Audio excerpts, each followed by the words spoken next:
I am sure sports. You know me there, I'm coast to coast representing. I mean, I say this is righteous representing for Omar. You don't know, come get the sports over here from near and far.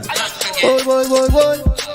Me say I am sure sports, one thing me sure about. When me say sure, that me not doubt. Come get your sports, get it over here. Come subscribe, repost and share. I am sure sports, one thing me sure about. When me say sure, that me not doubt. Come get your sports, get it over here. Come subscribe, repost and share. If me not sure, that me not say it. Know who score, that me not say it. Never know no game play, that me not say it. If me never seen a game, me not know who play. For your sports news, better come over here so. For your soccer news, then come over here so. If you don't love sports, still come over here so. For the day done, you are gonna love over here so.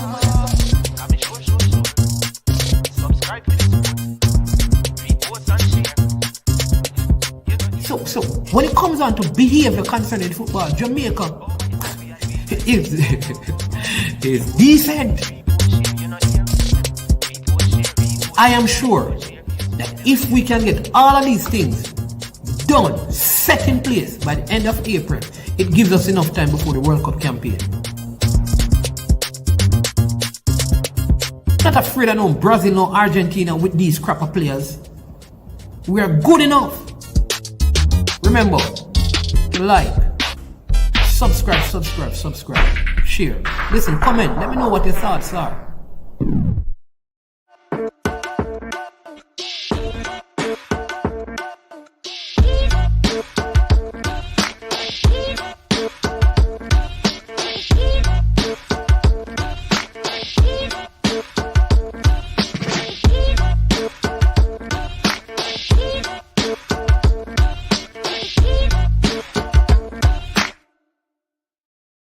Trick Jerk Marinade gives your meats and vegetables authentic Jamaican jerk flavor. The spices are directly from Jamaica. Spices like jerk seasoning, allspice, Scotch bonnet pepper, fresh scallions, thyme, ginger, and garlic. The key ingredients to a great jerk marinade. 0% sugar and low in sodium.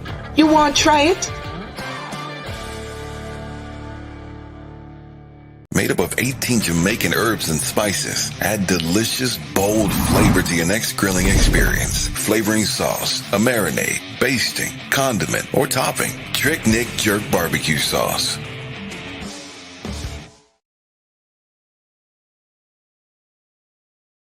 That one is a Moscow.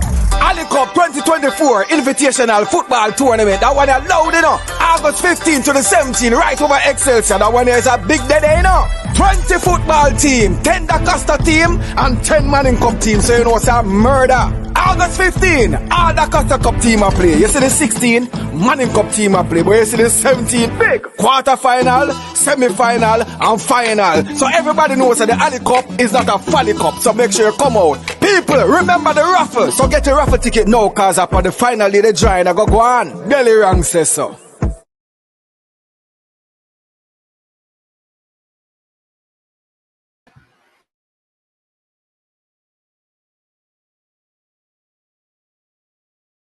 Okay, doke. All right, good morning. Welcome to I Am Sure Sports. I am your host, Manizman, on this Tuesday morning. Didn't have a show yesterday because we had many things that we had to get accomplished, and therefore we were unable to have a show. But hope everyone is doing well. Hope everyone is doing fine. Again, we're anticipating a very, very robust, opinionated, but factual discussions today on the program. So we crave your indulgence as you join us for this big one. Want to say big welcome to all the persons who are presently on the platform watching live and in the comment section. It's a joy to be with you as usual as we celebrate the life that we have, the breath in our lungs, the fact that we can see, we can hear, and we have all our beings intact. It just means that we need to pause a little bit and just give thanks to the Lord for the life that we have. We continue to look to the hills from whence cometh our help. Our help comes from the Most High God, the one who has made the heavens and the earth. You see, I'm forever grateful for life, because when I listen to all the tragedies and the difficulties of life, I realize that indeed it is blessed, to even, have my kids and to have a family and to get up every day and see them and to be with them is such great, great joy. All right. So I hope you feel the same way. And in spite of life difficulties, You are in a state of gratefulness because you are here. Just want to highlight a few things before we get into the meat of the matter today. One, I didn't have a show yesterday because like you shouldn't let your charitable deeds be known, but we work with the Moon Palace Foundation, who did a tremendous job. That is Moon Palace Jamaica, a resort in Jamaica. And every year scholarships are given out to kids who are moving from in Jamaica, the PEP exams, or your people call it that, the primary exit profile, which gets them into high school. For the older folks, some of you may know it as GSAT or common entrance. And so every year scholarships are given out to help the kids into high school, and then they also give scholarships to university, tertiary level uh, kids as well, and they support them for the duration of their tertiary level education. All right, which is an awesome thing. So, had to be there yesterday. Was the presenter. Had to speak to them about knowing their purpose, to creating a pathway to their purpose, and also to understand that they have an inherent potential to fulfill the purpose of their lives. So that's the 3 P's I spoke to them about. As the theme was creating your your own success. That was the theme that they had for that. So grateful that I get to be a part of this, where kids are being helped in this way. So you would not have seen me um, on the program yesterday, but that's a tremendous work. And beyond what we do on this platform, that is what we want to do. We want to be changing and transforming life. I don't say this because I am the only person doing it, or I'm boasting, but just to let you know that you too can make an impact in people's life. You can give back to help someone to be better. All right. And so I think those of you are in a position to. I don't know if you know this, but you can just buy a child a bag for school, and it makes a huge difference. You could help in fulfilling a book list, and it makes a huge difference. You can just so many different things you can do that would make a difference in people's life. And so I implore you that wherever you are, maybe like my kids, this is something that they do, right? Because sometimes um certain things are not as expensive in the States as they are in Jamaica, and they are disposed of easily. But many people are blessed because they can give them stuff that they probably use once or twice, right? We have also a massive book drive that we do, where we have people who what we do, you bring in your books that you have used, and other kids bring in their books, and there you can take books that you need, and you leave the books that you don't need. And so people sometimes have an entire book list filled, so they don't have to purchase books for back to school.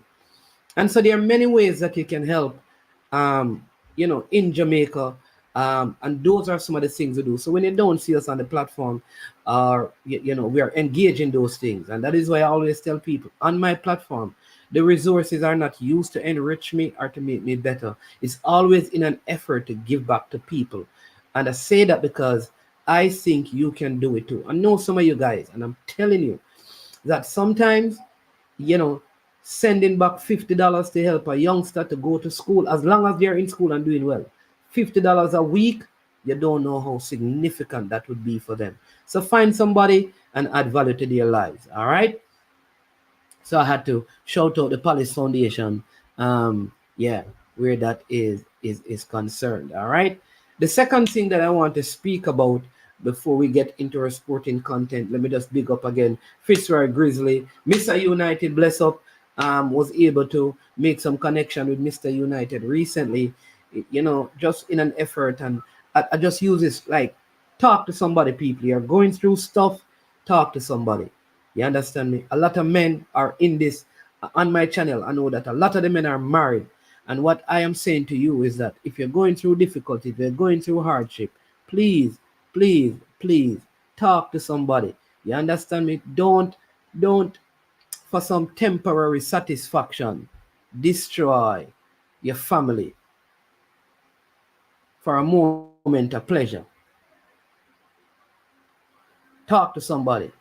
You don't have to talk to management, but there are good people in the world, believe me, that you can talk to. Talk to someone. Talk to someone. All right? Please talk to someone. All right? Talk to someone. Talk to someone, people. Talk to someone. All right? All right? So that's the second thing. The third thing is this now.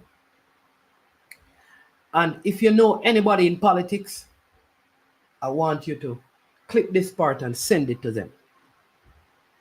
One of the key things in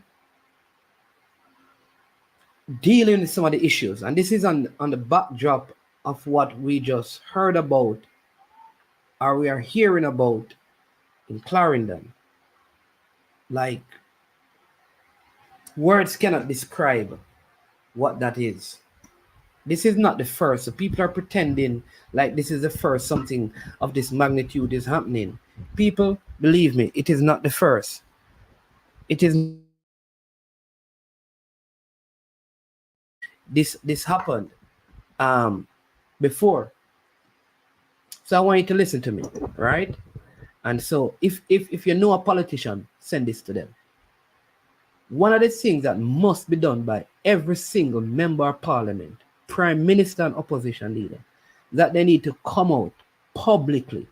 Not only say they're not associating with gang, but say to these men and these women who are involved in these things, and say it publicly and say it strongly.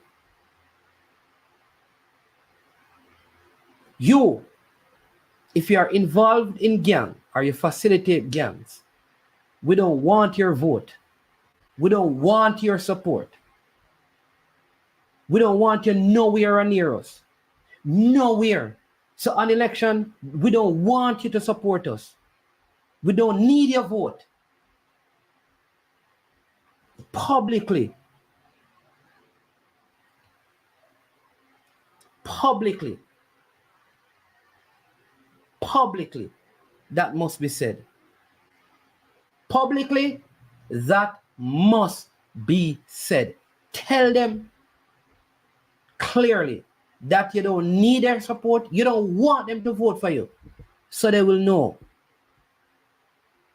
that you have nothing to do with them.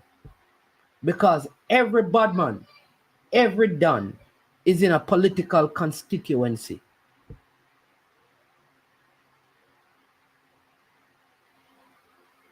Not the first time. Go back to Tradija Park in Spanish Town. It happened.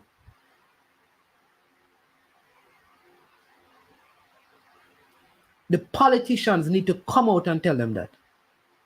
The head of our police force need to come out and begin to admit that in the police force and in the defense force, they are corrupt police officers and soldiers who are involved in this, and they are going to be investigated and face the full measure of the law.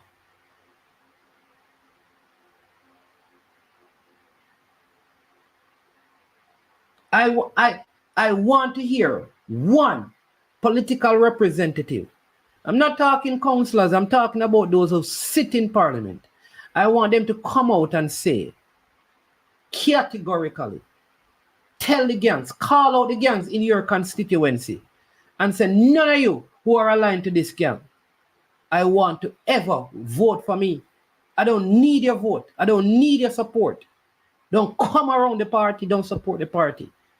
Don't support this political party. That's what I want to hear.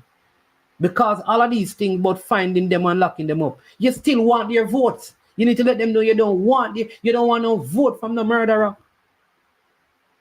That's what I want to hear from our political representatives.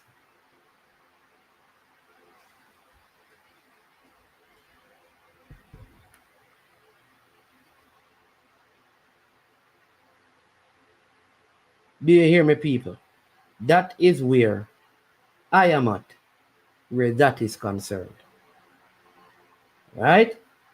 No joke. Big up, Pioneer. Blessings to you every time. Big up, Baggio. J Any Weather Sports, bless up yourself. Huh? Alvas Powell? No, sir, I didn't get any Cincinnati shirt from Alvas Powell, El Granero. El Granero. Whenever any player give me stuff, I don't normally wear it. I have them sign it and I put it up, in my jersey stuff. If they give me jerseys. I didn't get this from Alvas Powell, sir. I have two very good friends at Cincinnati who are coaches. Very, very good friends who have interviewed on my channel. Okay? Yeah. And I have the Simon Preston. I need to invite Simon onto the program, because Simon needs to tell the people about the ticketing business and all of them things, and how to get them ticket and give you some update. I know you guys like when Simon is here, because, cool, calm, and collective Simon Preston. Answer all your questions. Yeah. All right. So you can challenge him. All right. Bob. That is Simon. All right. So I had to make those two things. Big up to all of you though on the chat. So good to have you. Trying to see if I can find this now. Want to speak about a couple of things. I'm hoping that I'll have a representative from the U-17s to be a part of the show today, right? Because what is happening, here you go. I think we have Simon Preston here. Oh, Simon, look like you and Ryan LFC live at the same house, man. Because Simon, a living room like that last night. Well, good thing about properties that you can rent it. when the squad dropping, the squad is dropping when squads are supposed to drop. You're Badger. The squad is going to drop when squads are supposed to drop. So anytime squads are supposed to drop, that is the time when the squad is going to drop. That's as much as I know. All right. I think that is a good enough answer. But Simon, how you doing? Good morning. Welcome to the show. Always a pleasure having you on, my friend. Morning. Thank you very much. And morning to all the viewers as well tuning in. It's been you could say hectic last few weeks, Olympics, and of course, welcoming our new head coach and also assistant in as well. So you could say very busy few weeks, but exciting as well. So great to get the ball rolling and get started with everything. So yeah, a little bit tired, but we're ready and we certainly know the task at hand. So we'll press on, So that's how it has been. Yeah, awesome. All right. Talk to the people about the game a little bit. Yeah, sure. No problem at all. It's the start of a new Nations League cycle. As we know, we created history in March by finishing third, first Caribbean team to get a medal, our highest ever finish, first time getting a medal in 7 years, and certainly we should highlight our accomplishments. Certainly that is something that we should do, and for have our medals to whet our players to whet their appetite a bit, to have a medal around their neck and to say they've done something or have this for Jamaica. It certainly can bode well and say, well, I've done this. Now let's go and qualify for the World Cup. So this Nations League cycle will also serve as a qualifier for the Gold Cup as well. So CONCACAF in due course will announce the details of how specifically we qualify for the Gold Cup. But this Nations League cycle is a qualifier for the Gold Cup next summer. As we know, the last Nations League cycle was a qualifier for the Copa. So this one, it's a qualifier for the Gold Cup itself. And another reason why this Nations League is so important for Jamaica as well is because we're taking on opponents that are very close to us in the rankings as well. And we want to ensure that we continue those positive results so that we can, start to pull away and create a gap with those teams so that we can be highly seeded for the next round of World Cup qualifying, which will be the third round. So it has a lot of permutations, you could say, from that standpoint. So that is why this Nations League incredibly important. And of course, for the 12th man to rebuild that habit of support. We know in terms of the Dominican Republic game in the World Cup qualifiers for a 3:30 start, decent turnout. So that is absolutely brilliant. So for a 7 o'clock kickoff in September, we're looking forward to massive numbers as well. That will be fantastic. So we get the ball rolling September 6th against Cuba at the National Stadium, and then 4 days later against Honduras in Tegucigalpa. That is confirmed for a 9 p.m. kickoff Jamaica time. That's 8 p.m. kickoff Honduras time, because they're an hour behind Jamaica. So that's how September looks like for Jamaica. 2 games in September, 2 games in October, and of course November is slated for the quarterfinals of the Nations League as well. So for Coach McClaren, he's going to have 4 FIFA windows, essentially, 4 solid FIFA windows to get the pieces together and see what works well and what needs room for improvement ahead of World Cup qualifying June next year. So it is an exciting time to look forward to.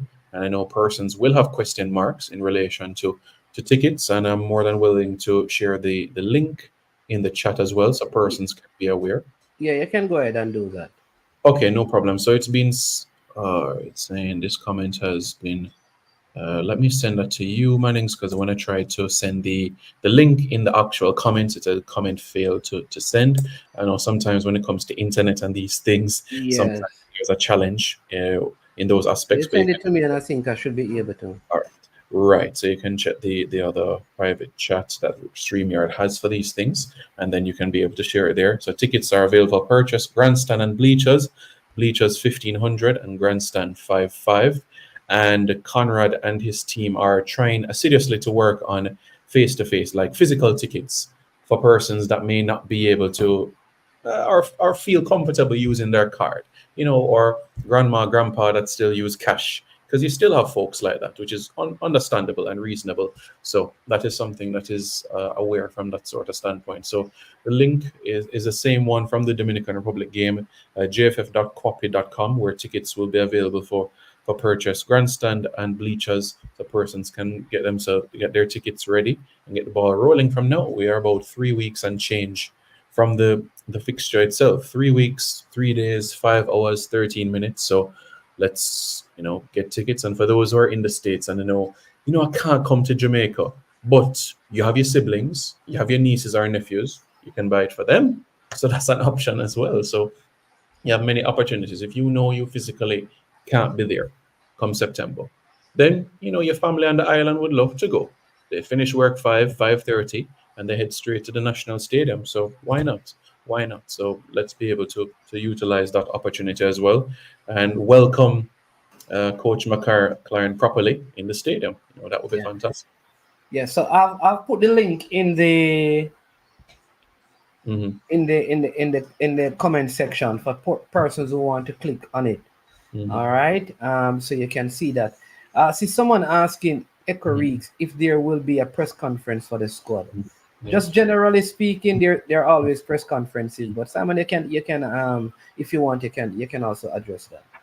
Yeah, that is certainly the plan. Absolutely. In terms of a specific date, that is something still to be determined. Of course, as you know, the technical staff would have to meet to finalize the squad and assist in terms from the federation standpoint of ticketing. So once everything is signed and sealed, then that conversation will certainly take place. So more details will unfold. I think it's just the World Cup qualifying squad, just a different approach was taken, where the previous coach Hallgrimsson just went to different traditional media houses and spoke about the squad. But generally speaking, especially since my involvement in starting 2023, there has been a press conference for every squad announcement, bar the last 2 World Cup qualifiers, where Coach Hallgrimsson just took a different approach and just went to different media houses. But that's something that is certainly being planned, and persons will be informed as usual, because that is something that normally takes place. So everything in time. Sure. Yeah, and then I see someone saying, why haven't we seen more really promotion of the game? I think there has been promotion. There are lots of stuff at the Grand Gala. They did a lot of promotions at the Grand Gala. So sometimes what happens is that because we are not seeing, there's a lot of stuff on social media as well. So though we have not, look how early ticket sale have gone out and been promoted and been talked about. And I know that even Dre Anywhere Sport has ticket giveaways already for the game, right? So there is, and I think sometimes because we don't hear something on a station that we listen to, You understand? We think that there is no promotion, but I will tell you, and this is just from where I stand. Of course, people can always differ, but I believe that there has been enough promotion out there.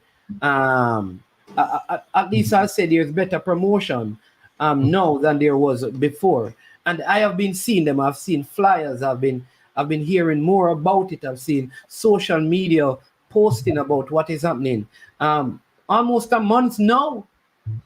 Indeed. Yes. No, I think promotion to different persons have different meanings, because you might not see a TV advertisement doesn't mean that there is not promotion. So persons should be aware that promotion are many, many different aspects. You have flyers, as you mentioned, you have billboards, which are going up in different cities. So there are different aspects to things. So just because you might not see it at this point in time on a TVJ, CVM, Sportsmax, doesn't mean that there hasn't been promotion, because there's different aspects to it as well, which has certainly commenced and has commenced, honestly, since the end of the Copa America last month. So it is something that has taken place, absolutely. And there's ongoing LOC meetings, organizing committee meetings with all the stakeholders involved to ensure that this is an event that is successful as well behind the scenes. So that is something that has been ongoing and is ongoing as well. So persons can be aware that promotion has commenced and it has gone into second gear. Yeah, and I also believe that the same, I think some of the same stuff that were done for the game against Dominica Republic, where the persons in social media space who operate as vloggers, they were given, like, I think if you use particular codes, there was a 10% discount that was offered on the tickets. I think even that is being worked on as well.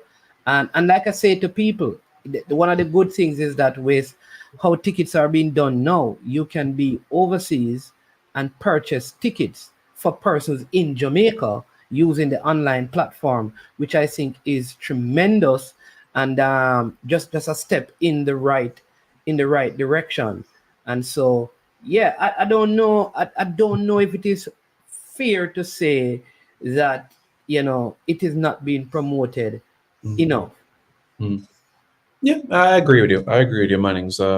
As I said, in terms of different persons, they view promotion in different ways, but certainly it is a fact that it has something that has started and has been for the past few weeks as well, and it will continue to take off as well. You mentioned Grand Gala, and certainly there will be other events where this is being done during the summertime. There is a lot of entertainment events, and flyers and so on and so forth have been handed out.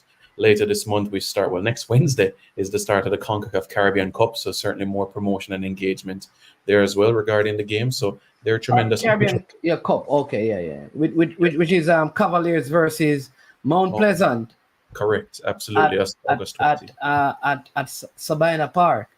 Indeed, Sabina Park will be busy in the coming weeks and months ahead as well, because that's going to be the home venue for Cavalier, for Mount Pleasant and Arnett Gardens as well, and then not to mention as well Haitian club Real Hope as well. So my Sabina Park will certainly be active in this competition. But yes, tremendous opportunities as well for this to continue. We're the 13th of August now, so we have another 2.5 weeks left in the month, plus a few days in September. So yeah, it's something that will take place. So now it's over to the head coach and to be able to make his necessary research, phone calls, meetings, so that everything is put in place. So when he meets with the technical staff, things can be planned out. So that's where you could say things are at the minute, which is fantastic.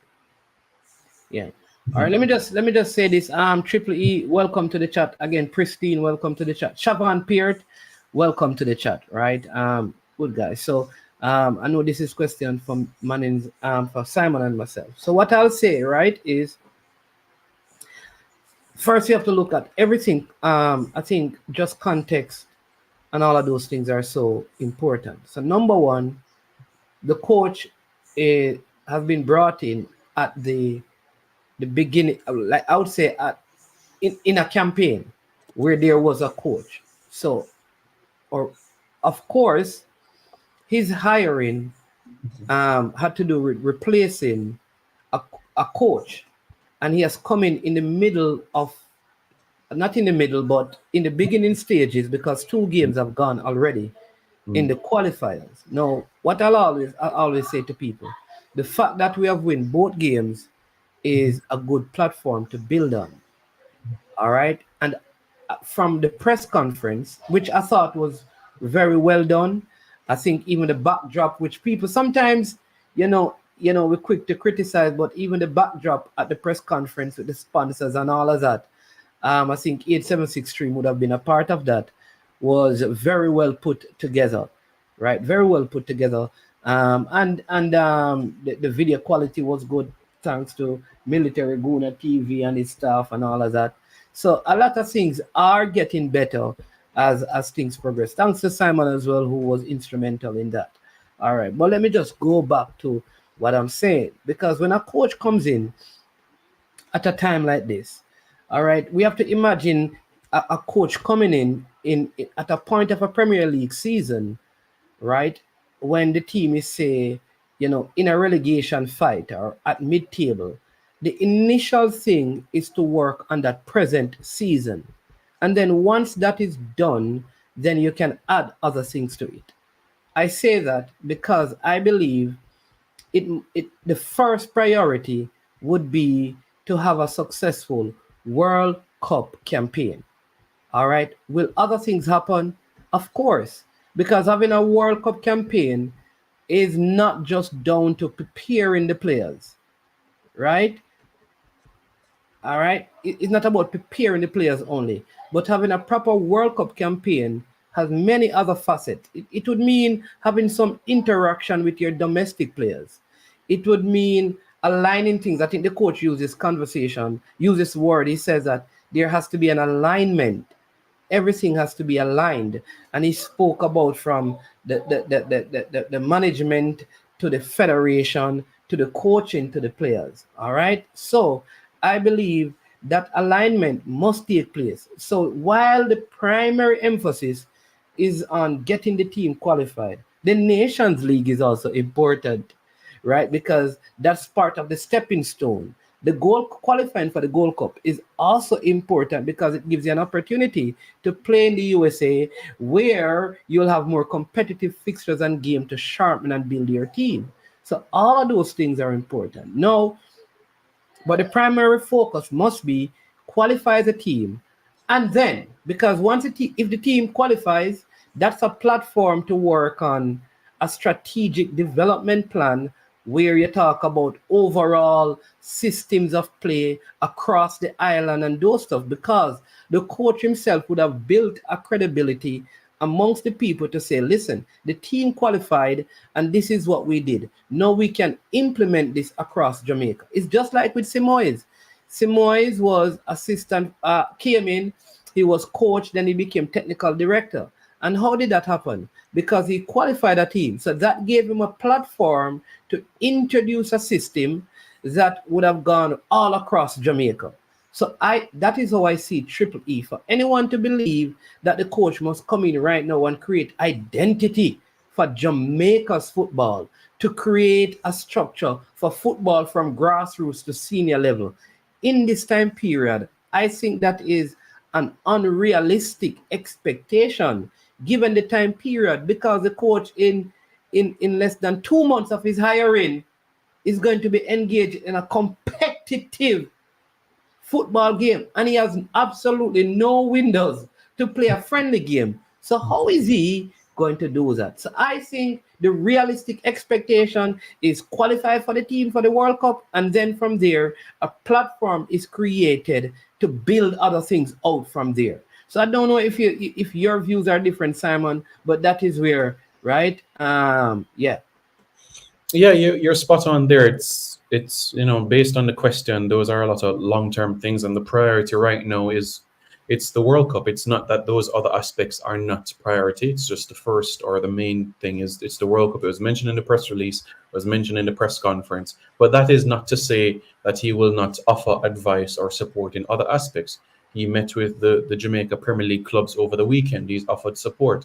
He's given advice. He commended the work in the JPL the last 3 years and how Jamaican clubs are competing. Last year, we had a team that finished second and fourth, respectively. So that is not to say that he would not offer his guidance or support there, but the priority is the senior men's national team for the next 2 years, with the end goal being the World Cup. That is the priority. You mentioned the Gold Cup itself, and that, in a sense, you could say is the last dress rehearsal before the final round of World Cup qualifying. So that is the priority. So, there's nothing wrong with Triple E in terms of those things. Those are long term, and we know that there's an 18-month window that we're working with towards the World Cup in 2026. Yeah. Richard Hartis is the only assistant, right? There's no team at this level that only has one assistant coach. Most teams at the international level, even at the club level, they have multiple assistant coaches, right? So you can say there are other assistant coaches, but they may have different. You may have 1, 2, 3, and 4, so they are different levels. Now let me speak, because I see Nitro, I see your comments, right?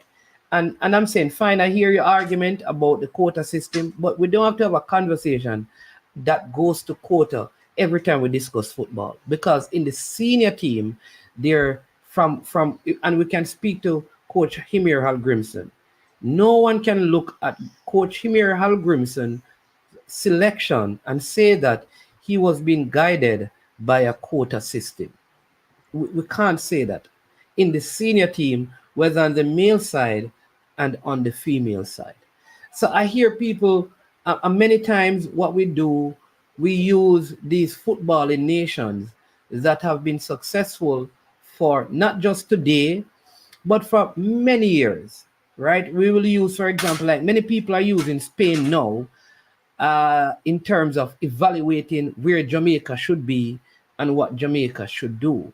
And while I understand the principle, the practicality of it is way different.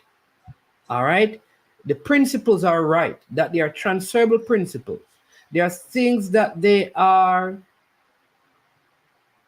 things that are happening in Spanish football that we can probably implement in Jamaica's football to help with the overall development of the football. But the practicality of the thing is, it doesn't make any sense, because what Spain does may not work in our environment. What do I mean like that? All right. When you look at a Barcelona and a Real Madrid, the kind of systems that they have in their clubs, and Atletico Madrid, when you look at even a Villarreal, what Girona just did in the English league, right? A lot of the players in Spain come through those academy systems. Barcelona and Real Madrid, since I've been watching football, have always been in the top 10 of clubs in the world. Eras when one was 2. Therefore, their system of developing players is going to be way more advanced than Jamaica. Jamaica don't even have a team in the top 100 in CONCACAF, do we? I think Mount Pleasant is the highest rank, and they are way in the 90s. Mm-hmm. When we put that in the world, when we go now to world standards, Jamaica, we don't have that. We don't have a system at the club level. We don't have a system at the club level that allows us to do that. So that will have to come through what probably France does, where they oftentimes have select elite players that go through their whole national academy system. That is something that I think will have to happen. The issue Jamaica will have with that is that if you do that with the players, because a lot of those players would end up being domestic players, I think it is also short-sighted, because I still believe our best developmental plans locally will not be able to compare with what the players internationally are exposed to. So even if Jamaica were to have a nice academy here that works at developing elite players, the player at Manchester City, who is 17, compared to the player in Jamaica who is 17, there may still be a large gap. And so that must be brought into bear. Spain don't have to look to players of Spanish descent in England and those things. So the point I'm making, Simon, that even our best effort in building players domestically, whatever system of play they are learning may not be able to get them in our national teams if we continue to tap into the diaspora for players, because they are already in systems that are improving and getting better every single day and every single moment. So our best effort, I still will be short. It will be better, but I think it will be still short of global standards when compared to our players in the international market space. Yeah, I understand what you mean, and because somebody, born and raised locally is not involved in a national setup doesn't mean that they can't make a career out of football as well. We had a player in Stephen Morris that spent 10 years in Finland, didn't play for Jamaica at the senior level, but established himself in Scandinavia, played Europa League, etc.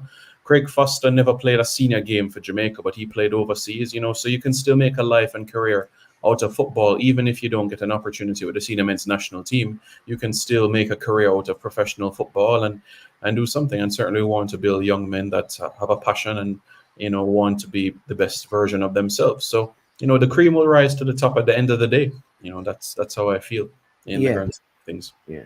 And let me just don't want to be anyone to feel like I'm ignoring their comment. But let me take one comment from Omar Mitchell. Omar Mitchell, let me just take this one comment, right? And maybe I'm taking the comment out of context. I would say put this thing into context. Some of the players who were called in because players got injured or players pulled out.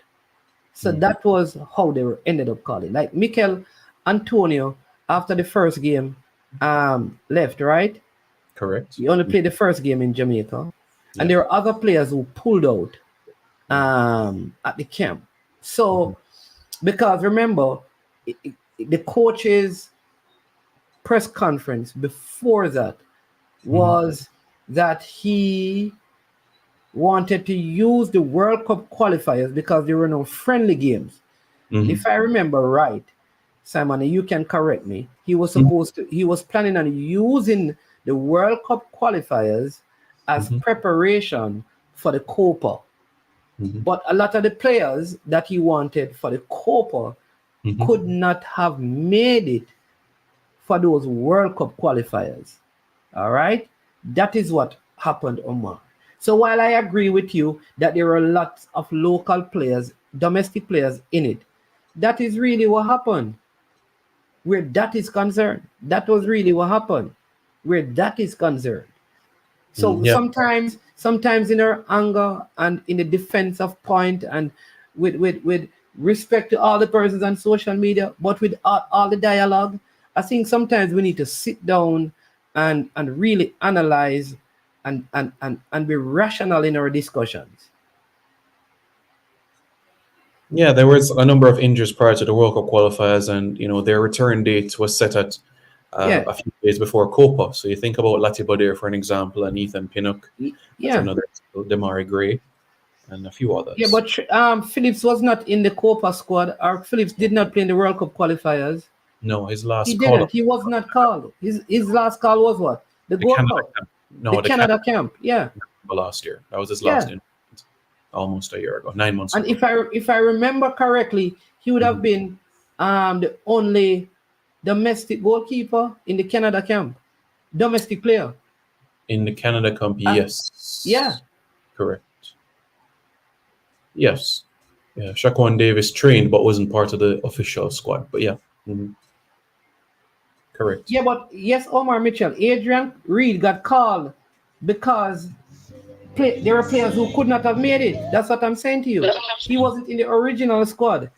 That's what I'm saying to you. For the World Cup qualifiers, the players who are going to go, because Ethan Pinnock, let's look at the players who did not play in the Ethan Pinnock was not there. Just go and check the interviews. All right, but I'm not going to prolong that because here's the thing: it's not going to end. Because here's how we are as people. We have a point, and if I disagree, it's going to get disrespectful because you're going to hold on to your opinion, and we're going to go down the road where it's going to get distasteful. So I've responded to you. You believe otherwise, I cannot change your opinion, sir. There's nothing I can do to change your opinion. So what I'll say is that hold your opinion, and once you have the facts to support it, then that is good. We have someone online, 433 pressure. Welcome to the show. Good afternoon, sir. Afternoon, afternoon, Mr. Simon Preston. Good afternoon. Sir, right? But you don't have to be as political. Don't be as political as you can be, right? It's around the coach. Like as a fan, right? As a fan of the team. Do you have any like reservations or like question marks surrounding the coach? If you take into consideration his track record of being, fired for like 7 or 8 times so far in his career as a manager. Is that question to me, Mannings? You're asking me or you're asking Simon? Simon. Well, first thing, 433 presser. I'm not sure if you had any. Firstly, it's very important when you're in journalism, one, to do research, and secondly, when you're involved, whether you are in an online space or in mainstream media, to be objective. Emotions cannot come into it. The third aspect I would say is that it is important to do research. You mentioned 7 occasions. Most of those 7 occasions, he decided to leave, not that he was dismissed. So it's very, very important that you get the facts. This is very, very important from that standpoint. But to answer your question, no, I don't have reservations. So you're saying to me that with the research that I did, out of the 7 or 8 so-called sackings that he would have received, they're saying that he would have left the position, but they would have went ahead to frame it as if he was fired? No, that's not what I said. Your statement was that there were 6 or 7 times that he was fired. I'm saying that there's a difference between somebody being dismissed and somebody resigning. There's a massive difference. That's what I said. So my information is wrong then. I don't know. What he never said the information. He's telling you that there's a difference between being sacked or being fired and someone walking away from a job. So you're saying that there's no difference. That is the question you must answer. No. So you are saying that you have no, hold on. Let me ask you the question. You see, I've listened to you. There's a difference. All right. So which is what Simon is saying, that there is a difference. So let me ask you this, right? Because you asked a question. Hello? Yeah, maybe. You asked a question, right? Simon, answer the question. But then you brought other thing about your research. You're asking Simon if he's saying that your research is wrong. So obviously you're coming in because this is Simon you're talking to now. You have approached the question as if you and Simon have been discussing this, right? And Simon has all of this information that you have gathered presented to him. So you're bringing it here. How did we get to the research that you did based on the question that you asked? It seemed like you're coming from somewhere with this, like you have been having discussion way before, and you're trying to. So it don't sound like you're coming from, okay, let's start a discussion now. You're coming from, I've been having these discussions, and you have been involved in it, Simon. And I don't want it to be political on here. Let me ask you a question on here because that is how it sounds. Yeah, but mind, I don't think the response, I think it's a bit political in the sense that why would the response be there's a difference between because here's what I am saying to you, Presser. No, listen what I'm saying to you. When you came to this discussion, not introducing something new to us. You came to us as if you were having discussions elsewhere with other people, and you're coming here to make a point to us that we were never making with you. No, but mind, I'm not talking to other people. I'm asking a question to Simon. But here's what the question you're asking. But listen what I'm saying. When you ask the question, then you said that, are you saying that all the research that I have done is wrong? How did Simon know that you're doing research? Did you and Simon have a discussion about you doing research about the coach? No, but he stated that there's a difference between being fired and when you resign from the job. I know that there's a difference between a resignation and when somebody is fired from a position. But again, man, as I said, the question that I posed to Simon was, you being a fan, right? No, you didn't ask. No, that is not what you said, No, I did say that. You said without being political. Yes. All right. I said also being a fan of the team. I did say that. I did say both things. So being a fan of the team, Yeah, I said to him, without also being political, right? With the manager, the current manager, Steve, being fired like 78 times, do you have any reservations surrounding that? That was my question, which also. But Simon answered and says that, and Simon answered, and he said, and I don't need to defend Simon, but this is, and Simon answered and said that, one, he answered it, he has no reservations. He answered that. He said, two, all right, as a journalist, he spoke about journalism and research and understanding the difference between a person being sacked or fired and a person walking away. Those are the two things he responded. Then you brought into stuff about research. Like that. Final question. So Simon, the final question would be: Is it factual that Steve McClaren has been fired from multiple jobs? The initial statement, you said that he was fired 7 times. It is not factual that he has been fired 7 times. So that's why I said it's very, very important to do research. You have clubs that prepare press releases. It's very, very important to do background research instead of. I've done my research, but I'm asking you now. I've done my research, but I'm asking you because I know that you're the press officer and you would have done your research as well. So I'm saying, is it true that he has been fired multiple times from different jobs? Multiple meaning more than once, yes. So you're agreeing that it is factual? It is factual more than once. It is factual that it's more than once. It's not factual that it's 7, which was your initial statement. No, what I want you to do for me now, Presser, because you're making allegations that the coach has been fired 7 to 8 times. All right. What I want you to do for me, because you're in the space, is to present me with the information that says he was fired 8 times. Because not being in a job is different from being fired. No, I could provide the information. What I want you to provide is where 2 things are used, because that would have to be the words that I want to see. He was dismissed, sacked, or fired. Because any other wording would make it. So do you have information that says these 8 times, these were the words were used to describe his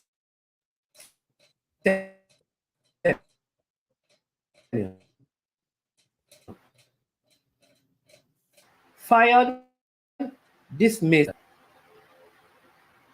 We could when he was fired from that job. Right? We could start from England when he was fired after failing to qualify for the Euros, right? Right or wrong? I'm asking you to present the information. I'm not here to tell you whether it's right or wrong. What I'm saying that if you make an assertion, you need to provide the information. So send me something by WhatsApp so I can present it to the people to say, all right, he was fired. This is it. This is the article that says he was fired from England. I'm asking. It was a question for Simon, but I just feel like but Simon is not making the claim that he has never been. But he's also not answering the question. But he answered. He did. All right, go ahead, Simon. No, I did answer, and I said yes multiple times. But again, another inaccurate statement. England was not his first senior job. Middlesbrough was his first job as a manager. So that's why I said research is incredibly important to know exactly what you're saying and the actual truth. So England wasn't his first job as a manager. No, I did not say that England. Yes, you said let's start with England. You said let's start with England. Yeah, so England was not. I did not say it was his first job. I said that can we start from the England job in which he was fired from first for failing to qualify for the Euros. That's what I said. All right. So you But have no man. So here's what I want to send to me. I'm going to be very clear. What I want is an article, something that supports the argument that the coach was fired these 8 times. Like, what I don't want is how many different jobs the coach has done. Because there are coaches who have been at 15 clubs. It doesn't mean that they were fired from all 15 clubs. So if you send me something listing the length of his stay at particular clubs, 6 months, a year and a half, 2 years, it doesn't say that on all those occasions he was fired from the job. So what I want from you, and listen, if the information is there now, I want to put it up on the screen so the people can see that you're not interpreting what happened, but you have proof that he was actually fired 8 times, which is what you initially said. Money is not something to put up on screen per se, right? It's just a question I wanted to ask Simon surrounding the coach, whether or not he has reservations, seeing that. But he answered that. But he answered what I'm saying, Presser. Right. When he asked that, he answered, and then you say, "Are you saying that my information is wrong?" Yeah, but I mean, why would you answer in the sense that there's a difference between being fired and resign? I mean, I'm not stupid. I know that there's a difference in that sense, man. So, I'm saying. So let me ask you this, Presser. Let me ask you this. How many times has the coach been fired? 7 times. So you have, and I'm saying to you, do you have information that the coach has been fired 7 times? Yeah. So send the information to me. What's so hard in that? So we can present it to the people and say you are right. No, but I don't want to present it to people. Like, I don't want to bash the coach. No, but Presser, no. If you come online and you say the coach has been fired 7 times, and then you say you don't want to bash the coach, how does that make work? But Manins, as a fan, I just have reservations, so that's why it's actually to somebody that would work in the game. But I know that someone would be like, I just not feel like someone give me the. So let me ask you something. If Jose Mourinho were to come and coach the Jamaica team, would you have reservations? Yeah, I've always expressed that. Reason being, for as successful that Jose Mourinho is, I know he has a tendency. He has certain tendencies as a coach or as a manager. You know what I'm saying? So, yes, he has won trophies at multiple clubs, but there's always this period of time where Jose Mourinho becomes the Jose Mourinho that we know that can, So simply put, you'd have reservations about Jose Mourinho. You'd have a reservation about Mourinho coaching Jamaica. Would you have reservation about if Carlo Ancelotti were to come to Jamaica, you'd have reservations? No, not so much for Carlo Ancelotti. But he has been fired multiple times. No, hold on.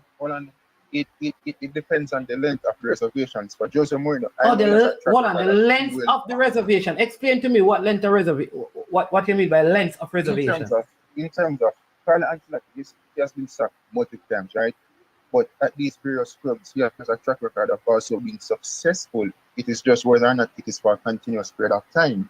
So even though he's fired, I would have to look at, okay, why did he get fired from the position? Was it more on a results basis, or was it more in terms of the club wanted more, so they shifted focus to somebody else? So I'm saying with Jose Mourinho. Hold on. Somebody, Simon and I are going to take a. Hold on, Presser, hold on. I'm going to give you a chance to speak, right? Peter says he wants to challenge you on your position, all right? I'm going to facilitate this if you are okay with it for, yeah. All right, because I just finish my point, right? Go ahead, sir. I'm just saying, yes, I would have reservations. The reason as to why I would have reservations around Mourinho, because he has a track record and certain tendencies, especially after like the first or second season. I'm not saying Mourinho would have been in the job like the regular job for the extent of like 4 years or whatever the case is. But we have to agree he has certain traits about him that can become toxic within the federation or in the dressing room. You know what I'm saying? Especially when things don't go his way. But he's a quality coach, so I think that he could also get the job done. So I'm just saying, my reservations, it would be at a length in terms of, okay, what am I looking at? What is his past track record in terms of these sackings? Is it more on a results basis, or is it more in terms of the club wanted more so they shifted focus? Which I think that is fair. Many coaches get sacked, but they still can deliver results, while you have many coaches that get sacked for outright not delivering anything over consistent period of time. So you're saying that based on the information that you have, that you refuse to present, the sacking, according to you, of this coach has been because he has not produced any results, so he has been sacked 8 times. That is what the current coach. Yes, sir. That is your position. Yeah. That is your position. All right. So here's what I'm saying. Yes. And that's also a factor. It is No. Here's the thing. You're saying you have facts. Whatever facts you have is already open to the public. You have taken time to research and find the facts. You presenting those facts would not be taking a stab at the coach. You saying what you're saying without presenting the facts, though, is taking a stab. I am saying to you, for your credibility, I think it is important that you now present the facts. I am online right now, and I'd love to. I will send them to Simon, and if they are embarrassing to the coach, I would not present them. But present them to us. At least let us see them and say to the people, having seen what Presser has sent us, he's 100% right. So send them to me. That's not hard to do. All right. And I will determine whether or not I should publicize them. So send them to me. All right, no problem. I'll do that. It shouldn't be long. You have them already. Just send them right now. What are you waiting on? I'm after the no, I have them, but me just like gather them together properly and send them. Oh yes, gather them together properly. But Peter is here. Simon, we're gonna be silent and listen. Press on Peter. Go ahead, Peter. Yeah, greetings, Manans. Greetings, Simon. Greetings, Presser. Presser, I've been fired from a job. I want to say twice. It wasn't so much a fire, but I've been fired from my first job. Presser, I was fired. Income tax department in Jamaica. The job I'm at now, I'm now no longer in Jamaica. But the job I'm at now, I've been here 24 years. All right. Right.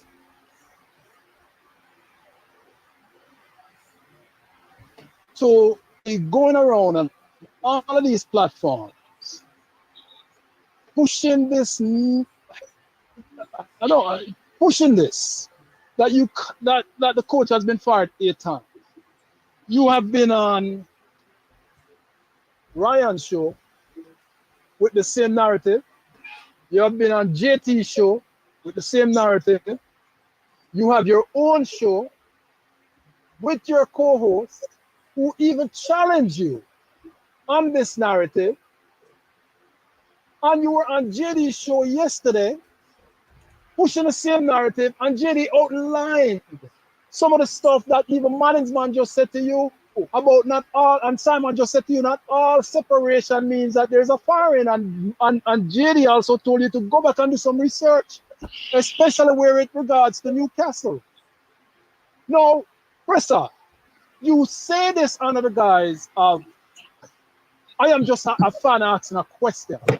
Nobody goes around to every single channel, push the same narrative, and then say they're only asking a question. If I go out on every channel beginning today, and I say Presser is not of sound mind, I don't think he is, because of XYZ, but I am just asking the question. And I go to every channel out there, what am I doing to you, Presser? The coach hasn't even kicked a ball yet. He hasn't trained his first squad yet. He hasn't even called up his first squad.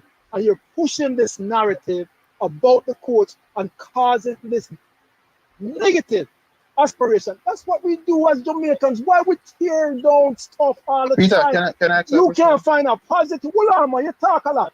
You can't find a positive in anything.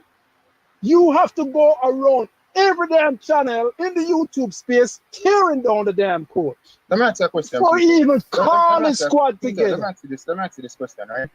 What club do you support? Come with this club business. You know, not my club. No, just answer my question. I allowed you to speak. Boys. I don't even watch Premier League. allowed you to speak. The Reggae So, Boys is my club. Let's have a dialogue. Let's have a The conversation. Reggae Boys. That's who I support. What I said one of my brethren I will tell you the same thing. What football club across I Europe don't. do you support? I don't have time to watch English League.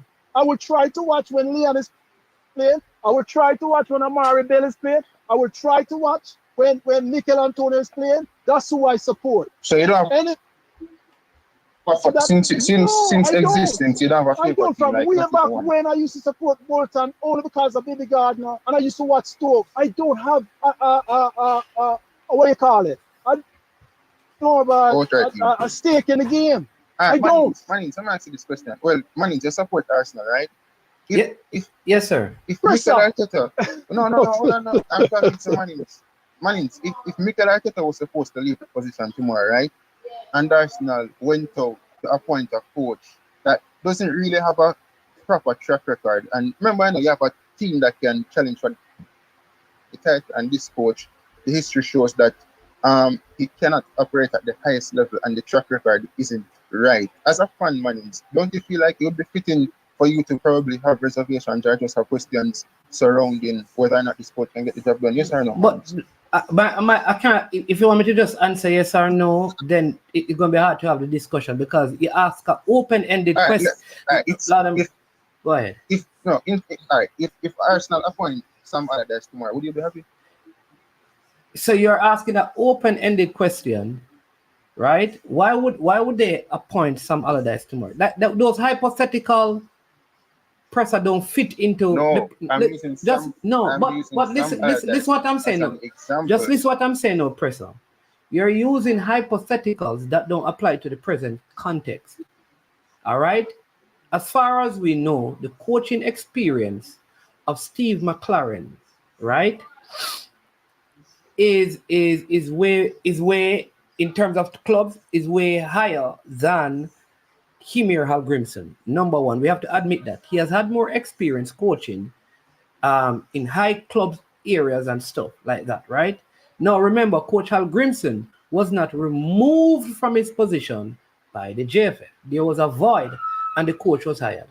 Of course, if Arsenal were to fire Arteta tomorrow morning, according to you, first, that would be nonsensical because they have absolutely no reason to fire him. But if Arteta gets up and walk away tomorrow, and of the pool of people, some Allardyce is at the top of the pile and they pick him, then we have to work with that. It's a completely different context though you're using. So I don't understand how that question. No, man, when I said some Allardyce, I mean somebody of that quality that isn't the standard for a club like Arsenal. You know, if Pep Guardiola, there's been rumors that Pep Guardiola might leave Manchester City soon. Yeah, right? but all your hypotheticals, though, what I'm saying, Presser, your hypotheticals are not applicable to the present context. Hold on, no. But what I'm saying is, if he leaves the job, right? Say that Pep Guardiola left the job since summer, and they're looking for a replacement, and Manchester City goes out there and they hire a manager that the fans don't really take on to because of his track record. Wouldn't it be fair for the fans to question the appointment as to whether or not the guy can get the job done? Every coach, as far as I know, these are all false equivalents, all right? But every coach that is hired by a club, even with Arteta, will be questioned by fans. What I am saying is that I am not telling you not to question the coach. Nobody said you can't question the coach. Who said that do not question the coach? Who said that the coach is beyond any sort of criticism? What you have said, Presser, that people are challenging you on is this. You said the coach has been fired 8 times. I want you to present the information where that is stated. Nobody, and we are saying that, I am saying that, if you can say that, I will admit that you have a right to have reservations, but you can't present the information. Because I don't think the information is accurate. But back to Peter, right? Peter, I don't think it's negative to question a coach, whether or not I want to do it on different platforms. The fact of the matter is, and it's a fact, that he has been sacked like several times. And if you look at his track record as a coach, he's not staying in these jobs for more than a year. It's actually less than a year in the multiple jobs that he has been fired from. So I'm saying, from in my perspective, and coming from me, I think it is fair for me to question the coach, and I'm putting it out there to other people. Not to say that they have to question the coach, but so that they can have the information to say that, maybe there's some question marks around the guy, and if they want to challenge it, then they challenge it, which he would be. Pressure. There is a difference between asking a question and pushing a narrative. What you have been doing is pushing a narrative. You're not asking a question. You're trying to camouflage it. You know what, Pressure? What I'm going to do is I'm going to do what you do. I'm going to go on every channel beginning today and say that I don't believe you have sound mind because of what I've been hearing. But Peter, if you did that, I'm just asking the question. But I'm just asking the question. But I'm just asking the question. But I'm just asking the question. And if I go around, hold on, you talk a lot. You talk a lot. It seems as if it would affect me if you did that. You think I would see you or something? You wouldn't affect me as a person. No, but why? So why are you pushing this narrative? Affect me, Peter, if you did that. I don't think me going all right, it don't affect you. No, but hey, you don't. One at a time. Presser, let him finish. Presser, let him finish, please, and then we'll come to you. Please, go ahead, Peter. Can I finish? Go ahead, Peter. Yeah. What if I say something? It might not affect you. What if I say something about somebody that concerns you? I don't know if you're married. I don't know if you have a child. But what if I did that? You know that if somebody says something about my wife or my child or do anything to hurt them, it hurts me more than they say to me. What if that is the case, person? Who is close to you that would affect you? Tell me. You have somebody that's close to you? Peter. I think I'm somewhat emotionally intelligent. So, whether or not somebody tells me about my mother or somebody else, it would not affect me. No, I'm not talking along those lines, Bridget. No, I know. I'm just saying, for instance, I would never do that. I would never do that. Around a family member of mine or someone. Let's not affect me. All right, Peter, I'm going to give you your last point, Peter, yeah. and then I'll let Presser go on and find the information and send it. Go ahead, Peter. Yeah. I'm sending the information, Manny. You send it? 2 points. Yeah. Presser is not asking a question; he's pushing a narrative, and I don't know why. That's the first thing. My other point is, I have a lifelong brethren. So Presser, all right. So hold on. So Presser, you see what Simon said to you? So right. Peter did fun. Okay. And he and I talk about almost on a daily. No, money. I'm Presser. Let Peter finish it. Peter, go ahead. Hold on. So Presser, let Peter. Yeah. We don't miss Jamaica Day. So, when Jamaica comes, we don't miss Jamaica Day. So, all right? Much older than you. He is elated about Steve McClaren. He's a lifelong man.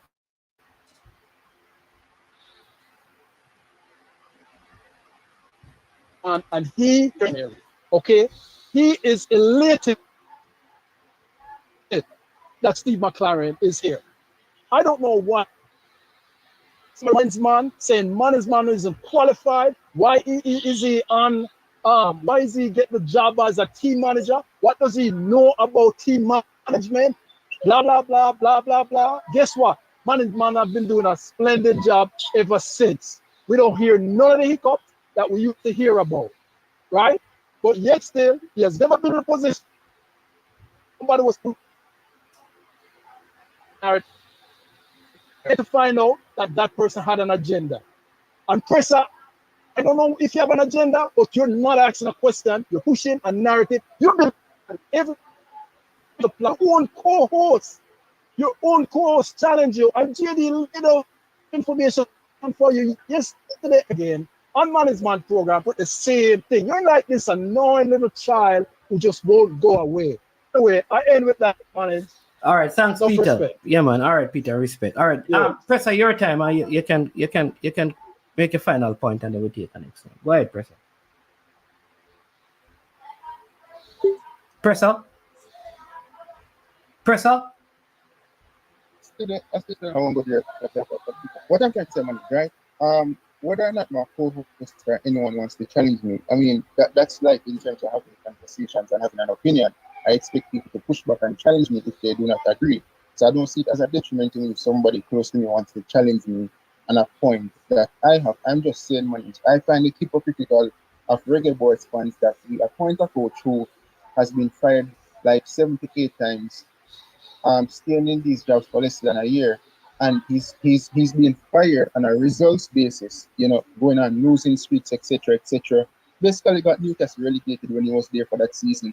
And to me, nobody sees it as a problem. But yet still, we sat down here and we bashed the likes of the Tapa Whitmore, we bashed the likes of the coach Jaime Algrimson. Yes, the football wasn't favorable to a lot of fans, but even his track record wasn't so poor coming into the job compared to Steve McClaren. And just based on my information, my research, manage, when I look at different respective fans for these respective clubs, like Steve McClaren was like, even they had reservations surrounding him when he was appointed as coach for some of these positions. So I'm just saying I have to put it out there to people that, okay, this is the information. If you guys want to question it, then you can question it. But the information is not something that is made up. It is something that is factual. And I just think, man, just as I always go for the basketball example, just like that Rivers, he won the championship with Celtics. But if you look after that, in terms of the numerous jobs that Rivers has been in, man, would you trust him with a team that you've built to win a championship? No, because almost every job after the Celtics that you put that Rivers in, he fails to deliver what is needed, which is a championship, because most of the teams that he has coached after the Celtics, they are championship caliber teams that are built to probably win a championship. Not saying he should outright win a championship, but he's failing miserably at doing it. You know what I'm saying, man? So all I'm saying is that's why I posed the question to Simon. So in terms of Peter talking about somebody challenging me, etc. All right, Peter. No, just end your point. Let's not go back to Peter because Peter is gone. So I think you have made your point. All right, and so I want to thank you for coming on. I don't agree with you. Like I said, that it is okay to have reservations, but outside of your reservation, I know some person are calling. Please call on the WhatsApp now. You have to call the show on the WhatsApp line. All right, the other line don't work. All right, so have your reservations. That is fine. And if you have, send the information, you put it up. Send me the information. Send me the information because you have information that says he was sacked that amount of time. What I want is not right. I want you to present that to me. And if you present that to me, Presser, of course we will. And if we're all wrong and you're right, we will say we are all wrong and you're right. That's what you have to do. No, man. You don't want that, but we will. All right? But let me just, all right? Big up yourself. Yeah. All right. So let me just say this, Simon. So the first bit of information that I received is this. It says this. All right. Former England manager Steve McClaren has been sacked as manager of Queen's Park Rangers after less than 11 months in charge. His departure makes the 9th sacking or resignation due to poor results in 13 years. So there, which is what you said, sacking or resignation, which is what people are saying to Presser. But I don't think he wants to listen. So nobody's saying that because every coach that goes into every situation gets questioned. It's just the nature of sports.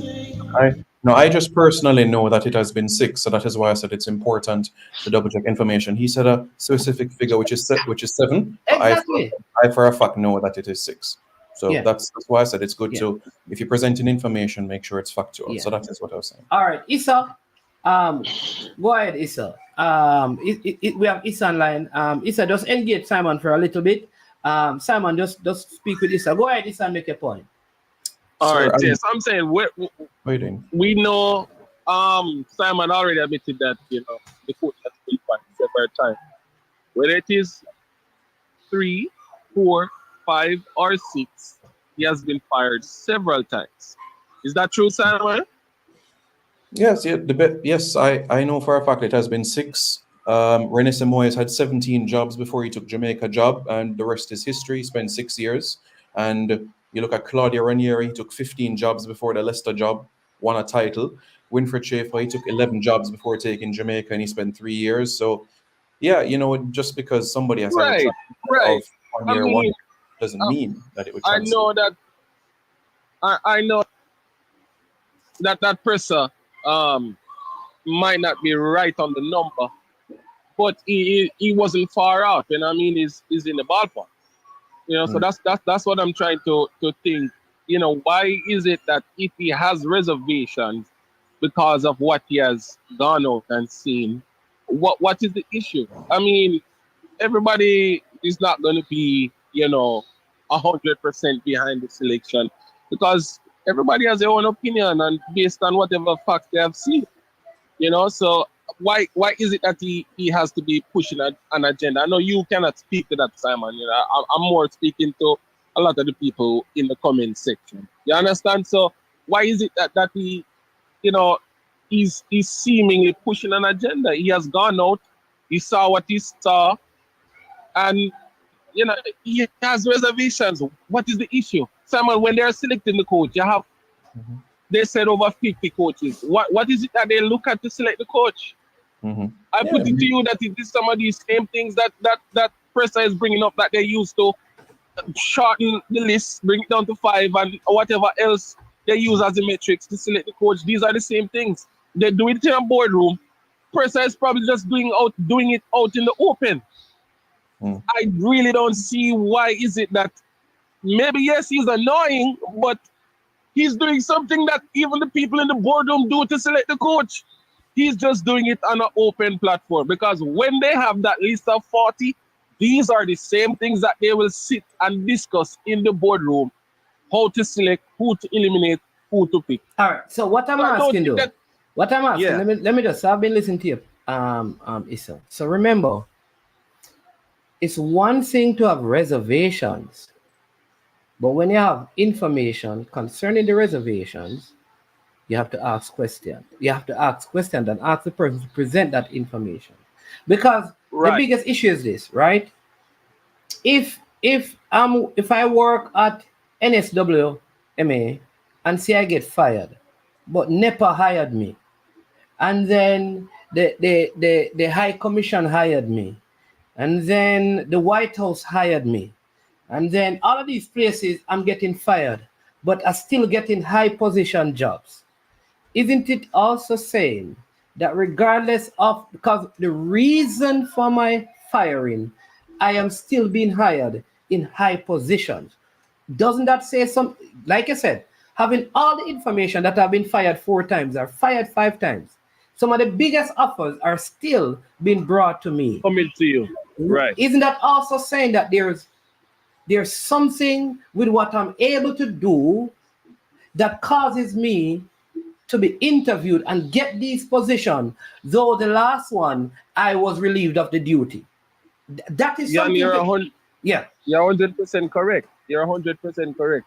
And I think even Presser made a point where he was making the Arsenal, the point about Arsenal with you. You remember that point that he was trying to make? Yeah. I don't remember the coach's name. But the thing that he said, the thing that he said, which would go against him, I didn't realize he said that for the club and stature of Arsenal, the caliber of coaching of Sam Allardyce would not be recommended at that time for a club of Arsenal. And I'm saying, no, it's the same thing with Jamaica. A lot of people are calling a lot of names, but at this point, a coach like Steve McClaren would fit the bill for us. You understand? In terms of what we can offer, the talent that we have, you know, the resources that we have, as Steve McClaren would fit the bill. Yeah. You understand? So at this point, yes, although he has his reservation, I put it to you that if he tells you or give you some name that he would recommend, it would be way off, because that's not what we can afford at the moment. You understand? Yeah. But he's okay to have his reservation. Whatever he goes out and see. You understand? And man is man, everybody's not going to be forward, there will be some again. And I just think that Presser, based on who he is and what he has seen, that is what he feels. that he has some reservations. Which is Simon, because remember, Simon did answer the question. So because you have reservations, it doesn't mean I have to have reservations. So basically what he was trying to do is to say, Simon, you should have reservations. And you can't do that. That's all I'm saying to you. That is where I agree with you. Yeah, I am saying that it is okay to have reservations. I had reservations when Arteta came to Arsenal. I felt like we needed a more experienced coach. Those reservations are gone because over time, look what Arteta has done. I felt like Unai Emery could have done well at Arsenal. They removed him. I am saying it's the same thing, right? Some people have reservations, but over time, that may change. What we must not do is present information saying it is fact, and we can't put up stuff to validate it. Right. Here's the next thing I tell people is that recently there was an article in the Jamaican Observer and it was dismissed by a reputed track and field analyst, not because someone writes their opinion in an article means that we should run away with it and take it as fact. Just like the people on YouTube and in mainstream media who speak opinion many times, people who write articles many times are writing their opinions. Right. And not fact. And Simon, you're a journalist, maybe you can answer to that. Yeah, you can tell by the article that is written. So if it is something that is opinion based, then it would say expert, analyst beside it. So you know that it is opinion based. But if it is just an article giving information, you just see the reporter's name and the quotes from whoever they interviewed. So you can proceed. Yeah. Go ahead. Yeah, man is man, and I'm saying again, right? The coach has not even picked a squad yet, right? If we are having a discussion on an open forum, right? I know people are saying the issue that they're having with what Presser is doing is gone on multiple platforms, and that's true. I've seen him, and he's saying the same rhetoric about the coach. But my thing is this, man is man. On all these multiple platforms, I hear a lot of people talking good about the coach. So what Presser just does not like all that he's seeing and goes everywhere to say it. There are a lot of people who are saying, yes, they love this appointment and they don't even know why they love it. But he's coming and he's trying to put information out there that he has received or gotten wherever he has gotten it to say, hey, this is what I've seen, etc., etc. So why is it good for people to come and say, okay, yes, the coach is a good selection, I like him, he has been here, he has been there. Opposed to, why can't somebody come and say, although he has been at a couple clubs doing this, etc., etc., he has been fired a couple times, this, that, he's 63 years old, maybe we should have gone young. Why is there if somebody comes and brings up stuff like that? Even if he goes on multiple platforms to do it, why is there a problem?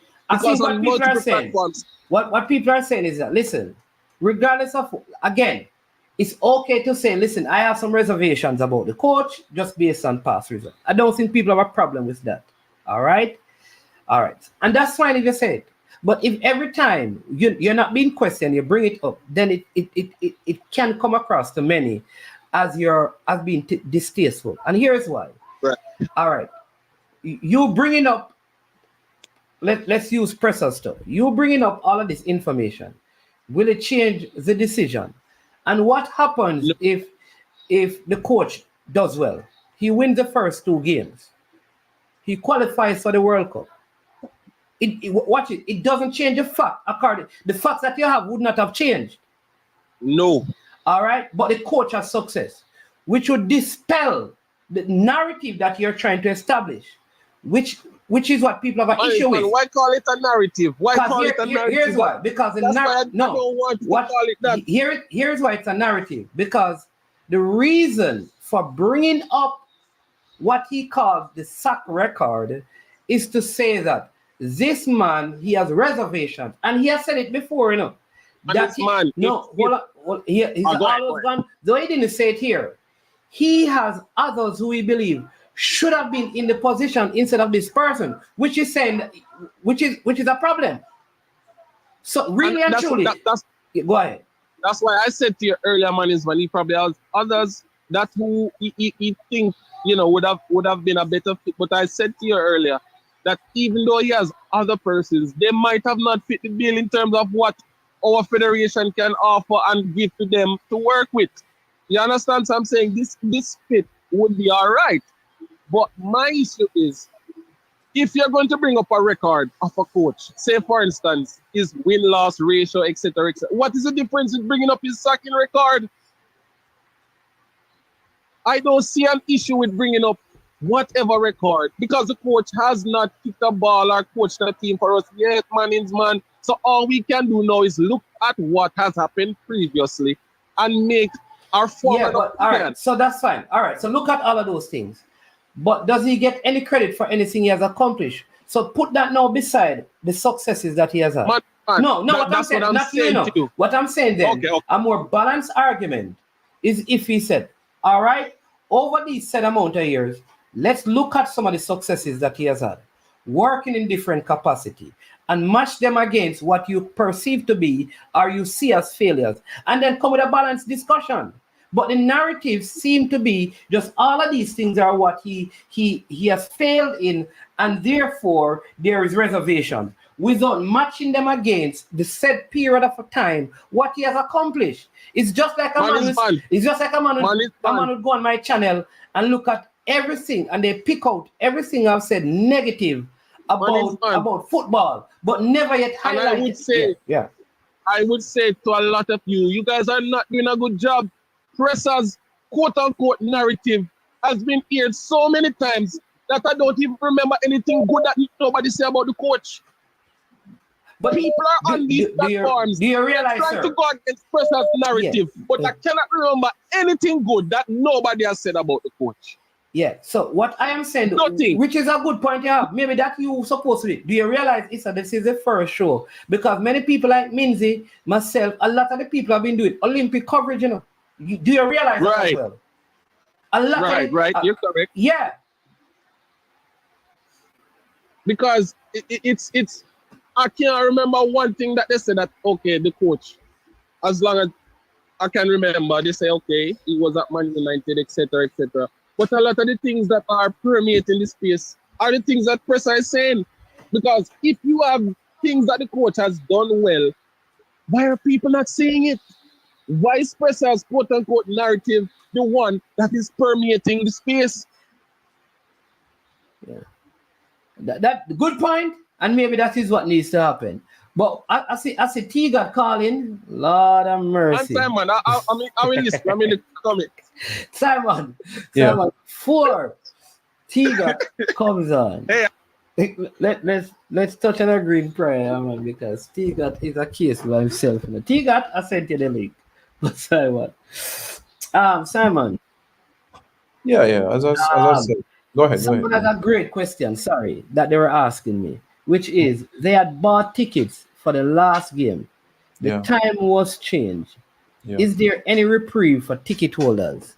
So what Mr. Ricketts said in an interview with the media was that a discussion would be made with the board in relation to the actual decision that has come out of it. No further information has come, but publicly, that is what the president of the JFF has said. But in relation to rebates and things like that, there's been no update where that is concerned. But that is what the president has said publicly from the previous game.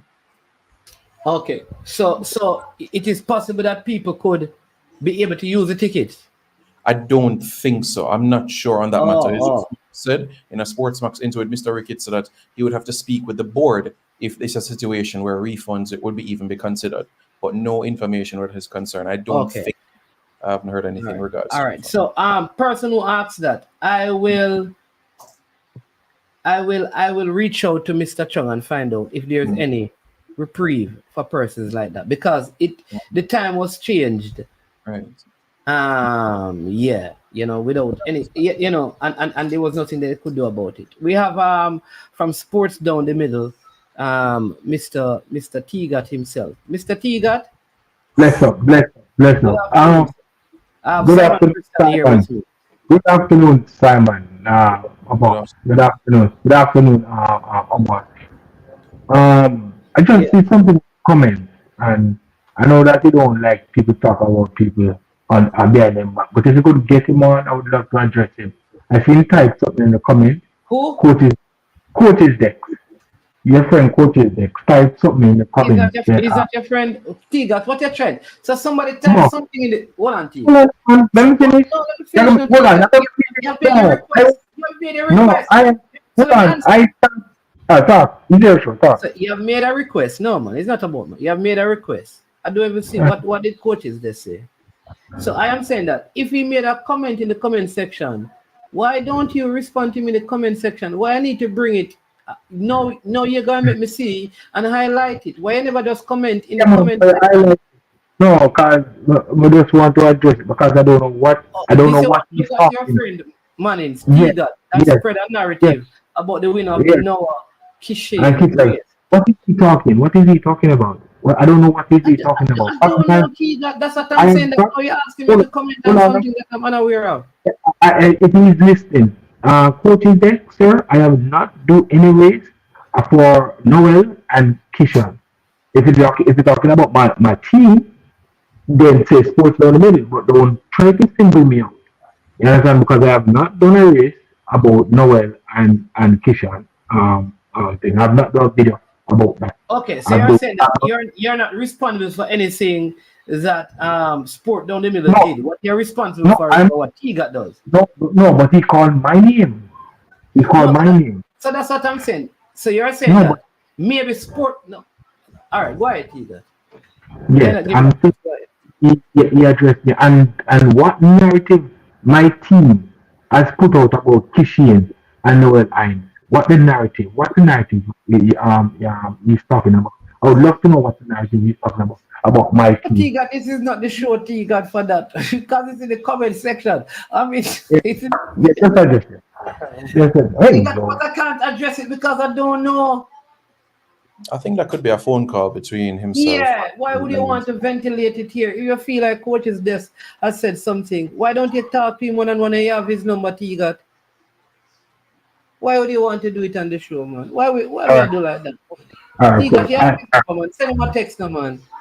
Or if he wants to send me a text, all right. I'm going to talk to you about, because I see something on the internet that is really fascinating about Steve McClaren.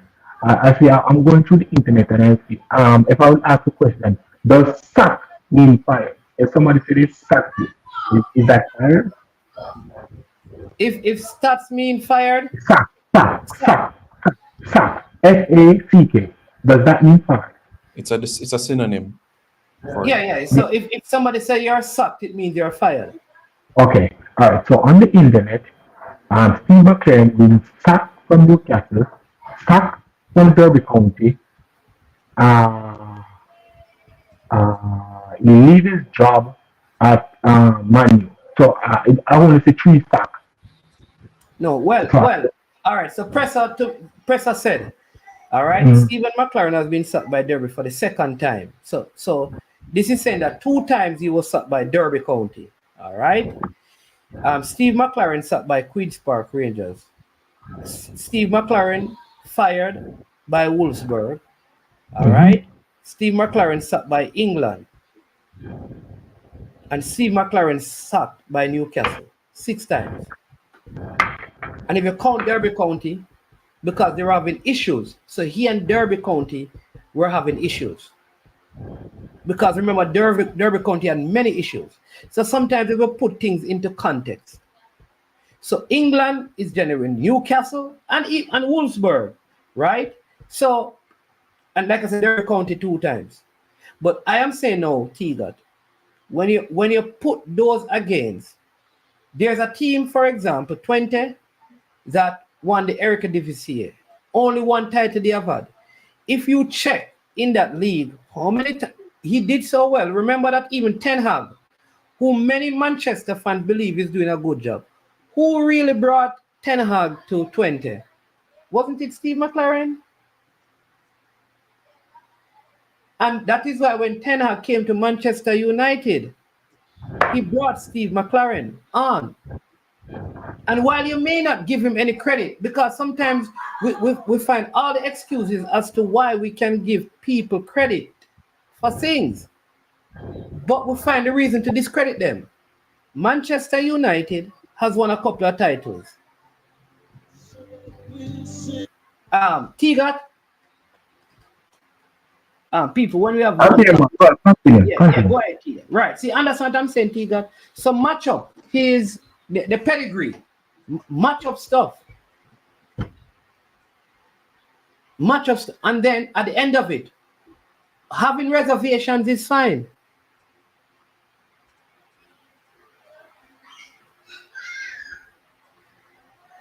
Yeah. T-Gat? Yes, man, I'm here, man. I'm here. Go ahead. Yeah, T-Gat, what happened to you now? You're reading the comment section. No. Yeah. I was just looking. No, you're reading the comment section, or no, you're not reading the comment section. Man, I'm not reading the comment section, but I'm just saying to you, I'm not reading the comment section. But I'm just saying to you, I'm not agreeing with what he's saying, but I was going, because he didn't apply. I was just listening to the show, and I went on the internet, and I just tend to ask a question. It's fact and far is the same thing. I want to say yes, it's the same thing. But then he has a point. You understand? He has a point that the coach being fired 8 times. No, but that's not a point if he has not been fired 8 times, T-Gat, because you don't count 8 times. Don't so 8. No, how much time he got fired? 6. I see 6 and one club 2 times. Okay, he got fired 6 times. Well, it's either here or there to me, because I think he's a great coach, and I'm expecting him to do wonder. But just to qualify, I'm just seeing his point, what he's trying to say, what he's trying to come across. You understand? But anyway, that is that. But what I really want to is coaches that really want to address. Yeah, man. Talk to coaches there, Stiga. We bigger than that, man. We not really do them thing there. We have to give each other opportunity to talk privately before we discuss it publicly. Don't it? All right. That's Stiga. Yeah, that could be a phone call. Easy. Easy fix. Yeah. Yeah, I don't like people. You got to still here. I don't like people. You're talking because it sounds like you're watching the comment section. Go ahead. I'm not watching the comment section. Remember, I'm at work, so my boss said, come over and talk to me, and I press the mute button. But anyway, I don't like people doing those stuff. What kind of stuff? Yeah, the thing that he put up. Yeah, but T-Gat, I thought you were going to talk. T-Gat, Managa. I tell you when me call for, I tell you when me call for. I will move pressure and whatever. Not a pressure thing. You understand? Only pressure got it. Speak up in the comment section. Yeah, pressure got it, but really. No. T-Gat, you have a wonderful rest of the day, man of God. Call Coach Minzy. If your brother offend you, and you're bringing the gift to the altar, you understand me?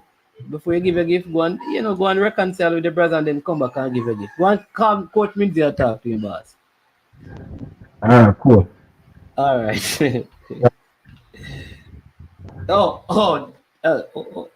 T-Gat. Coach Minzy said, Coach Minzy want to speak to you. Hold on. Manning's the audio from T-Gat's and honestly, there's a pop-in and it really... T-Gat, you need to fix... people, I'm always afraid to tell T-Gat to fix him audio. Honestly, it's irritation on the eardrums, honestly. Yeah, so T-Gat, your audio is terrible. All right, but when you fix it, if you can maintain the same tone and you can keep it at the present decibel levels, I will be so grateful. So grateful. All right. Yeah. So one club, Derby County had some issues with him, A.M. Henry. He's younger then. Right. And there you go. All right. Mr. Speed is also right. He's younger then. He will be fired 7 times. He will be fired 7 times soon because Manchester going to fire him as well. Or maybe going to come out that he was sacked by Manchester because his contract didn't. Yeah. And again, clarity and accuracy is important. The first time he was in Derby, yes. The second time, he did not get sacked or fired. He moved into a different capacity. So that's why it's there very... you go. Because he was still at Derby. Though they said that he was fired the second time. Right. He was still at Derby, just in a different capacity. Part-time senior advisor, that's what the role was. There you go. All right. All right. Coach Minzy. You there? Good afternoon. Yeah, man, me there. Oh, T got gone. That's what I'm saying. I told him that you're coming on and then he leaves. Me not understand. When gone? He may come over. Because me put something at the comment. If it wasn't him, he just simply saying at the comment section and not him. But a film channel, me see it one. Me don't know who else on the channel. Oh. You see it. That's why I make that comment and use the comparison. But if it wasn't him, he should have said that and not him. Okay, so you have to take responsibility for what your channel put out, because you're the face of the channel. That is the truth. If I see something from the coach's desk, I'm going to assume that it is Coach Minzy. Yeah, the people saying that Mr. Speed has returned. Oh, Mr. Speed was saying that Mourinho will be fired 7 times. Yes, he's speaking things into being. But let me ask, Mr. Speed, somebody was asking earlier. Tiga, so Coach Minzy is back. You can join if you want. Somebody's asking if they had purchased ticket for the game against Dominican Republic, Simon, and right. Because at the time they were unable to attend the game. Is there any reprieve? Yeah. You hear what somebody saying that at Newcastle he was asked to resign. But isn't asking to resign similar to being fired? No. If that is the case? No, at Newcastle he was dismissed, and that is official from Newcastle United's official platforms. Okay. You see the thing with 50-50 still. Presser, sorry. I mean, he has his point. He has his reservation. Hold on, Presser. You see more time. I tell you just when we read out information, you insist to call back boss. So you know that now. I'm going to let Coach Minzy finish. So just mute. Let me let Coach Minzy finish. Go ahead, Coach Minzy. Yeah, man. I think Presser has his reservation because he probably have a next coach in mind. Even if he didn't have a next coach in mind, having a reservation is nothing bad in itself. I don't know about narratives because I have not been on the spaces to see. I've heard that he has been on multiple channels stating the same thing. That could be a narrative and wanting his point of view to come out. But I mean, nothing is wrong with it in itself. For me, I don't see that in itself as a deterrent to a coach getting a job. My point to Presser is that if this coach is so bad and has gotten fired so many times without good track record, why is he constantly in a job? And that is my question. Why is he constantly getting jobs and not just any job? But he has been getting top jobs. There you go, Presser. So before you respond, I want you to answer Coach Minzy, Presser, and then you can go ahead. So, why? Go ahead. In terms of that, listen, you see in management, and in boardrooms, you have people just as incompetent as the people that they do hire at times, So in that sense, I think when you look at clubs like Newcastle, especially when Mike Ashley was there, Mike Ashley across the Premier League was one of the most incompetent owners. So he would definitely go there hiring someone on the cheap, thinking that they can get the job done. And, we've seen where even Manchester United, to an extent, when the Glazers operated the football operations, they hired people that, were within the lines of being incompetent because it depends on... Hold on, slow down, because I need to just slow down. So you're saying the Glazers were incompetent, that is why they hired incompetent managers? No. What I'm saying is sometimes it's not going in terms of the manager itself, maybe technical. But we're talking about managers. Yeah, but manager we are talking about. Managers we are talking about. So the Glazers were incompetent. So the managers that the Glazers hired were incompetent managers. Well, I think at the time when they hired David Moyes, he was incompetent. No, so how many managers did the Glazers hire? 4 or 5. So let's call him out, right? No, hold on. Let's go through. So, because everybody can get something wrong, you know. Even the most competent person, hold on. The most competent person can get things wrong. All right. So they hire Mourinho? David Moyes. Van Gaal, Mourinho. Ole Gunnar Solskjaer. Okay, that's 4. Yeah. Eric Ten Hag. Eric Ten Hag. You can't count Ryan Giggs and Michael Carrick because that was they came on right. So they hired 5 persons. How many of those coaches that the Glazers hired under their leadership are incompetent? Remember Ragnick too, Simon. Ragnick. Well, that was a caretaker role. It wasn't a permanent appointment, so that was why. So tell me now. Out of the five. Yeah. Give me the list of the incompetent ones. Out of the 5, I would say David Moyes would be one, right? David Moyes. As much as I love Ole Gunnar Solskjaer, should have never gotten the job in the first place. After that would be 2. But he did kind of prove me wrong to an extent. So no man, it's either he was incompetent or not. Was he? Yeah, he was incompetent. The job was definitely bigger than him. Okay. But it is interesting that Mannings and Simon, it is interesting that is saying that. Hold on, let me talk. Let me speak. Hold on, Professor. Let the coach go and then I'll allow you to go. It is interesting that he's saying that in that list of persons that were fired, Ole Gunnar Solskjaer is one of the incompetent one. And let me put it out there. I've been saying it in the comment section. Presser wanted Ole to be the coach. And that's the reason why I believe he's pressing against Steve McClaren that way. And now in this question, he's having Ole as one of the incompetent ones that were hired by Manchester United. So that's why I'm not getting the argument, and he's not convincing me. Let me speak, Virgin, you cannot talk over me. You talk a long time. This is your second call, you know. I am saying to you, why are you seeing him as one of the incompetent ones, but yet still you'd have had him over Steve McClaren? See, and I'm not saying that your point is not valid because it is your opinion. Nothing is wrong with questioning the appointment and all of that. But is it because you wanted Ole Gunnar Solskjaer as the coach?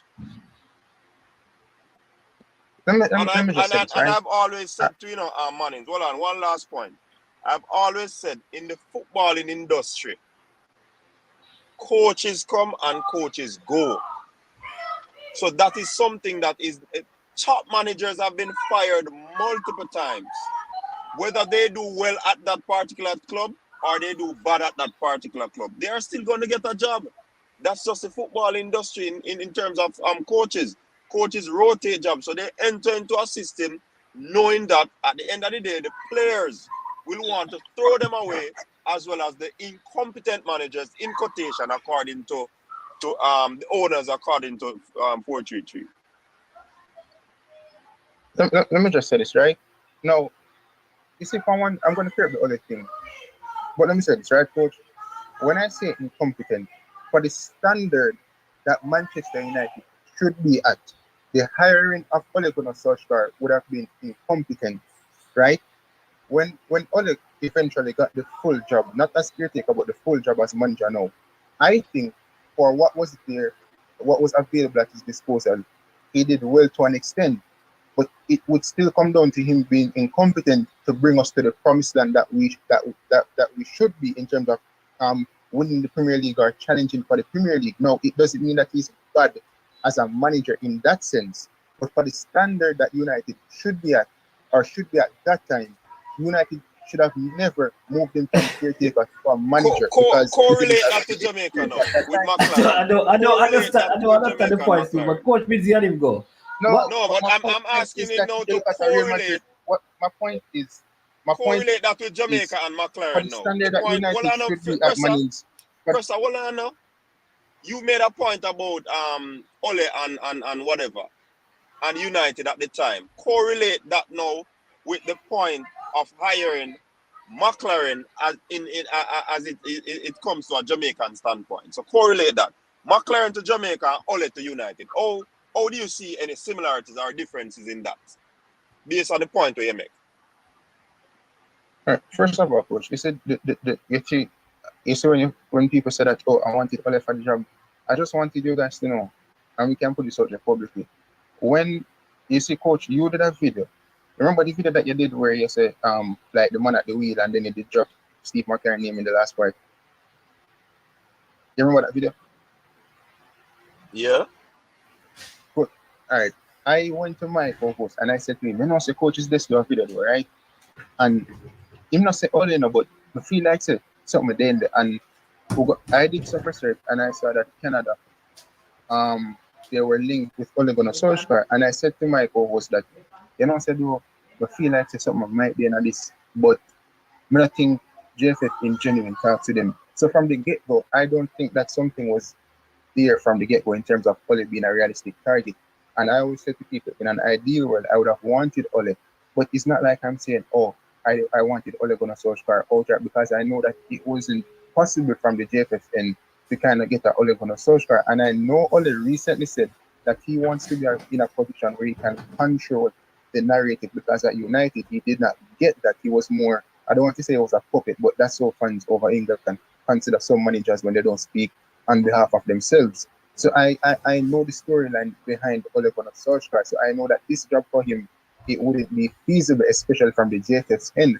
So I don't want people to say, oh, I wanted Ole, there was our next manager. I know that it wasn't possible. That's why I keep saying in an ideal world, in a Cinderella world, okay, I would have wanted Ole Gunnar Solskjaer. As it pertains to Steve McClaren Manins, what I want to clear up in terms of what I sent you, Simon Preston said that there's a difference between resigning and there's a, I know that, but I said, Manins, if you look at these jobs in depth, he was sacked on a results basis more so than he was succeeding, but the club wanted more and they wanted to go into a different direction. And you can even do your own research in that sense to look at the jobs that he got fired from to know that it was more on a results basis in terms of he really had some poor results at these respective teams. England for one not qualifying, Wolfsburg also, he didn't get fired from Nottingham first, but he resigned because of poor results.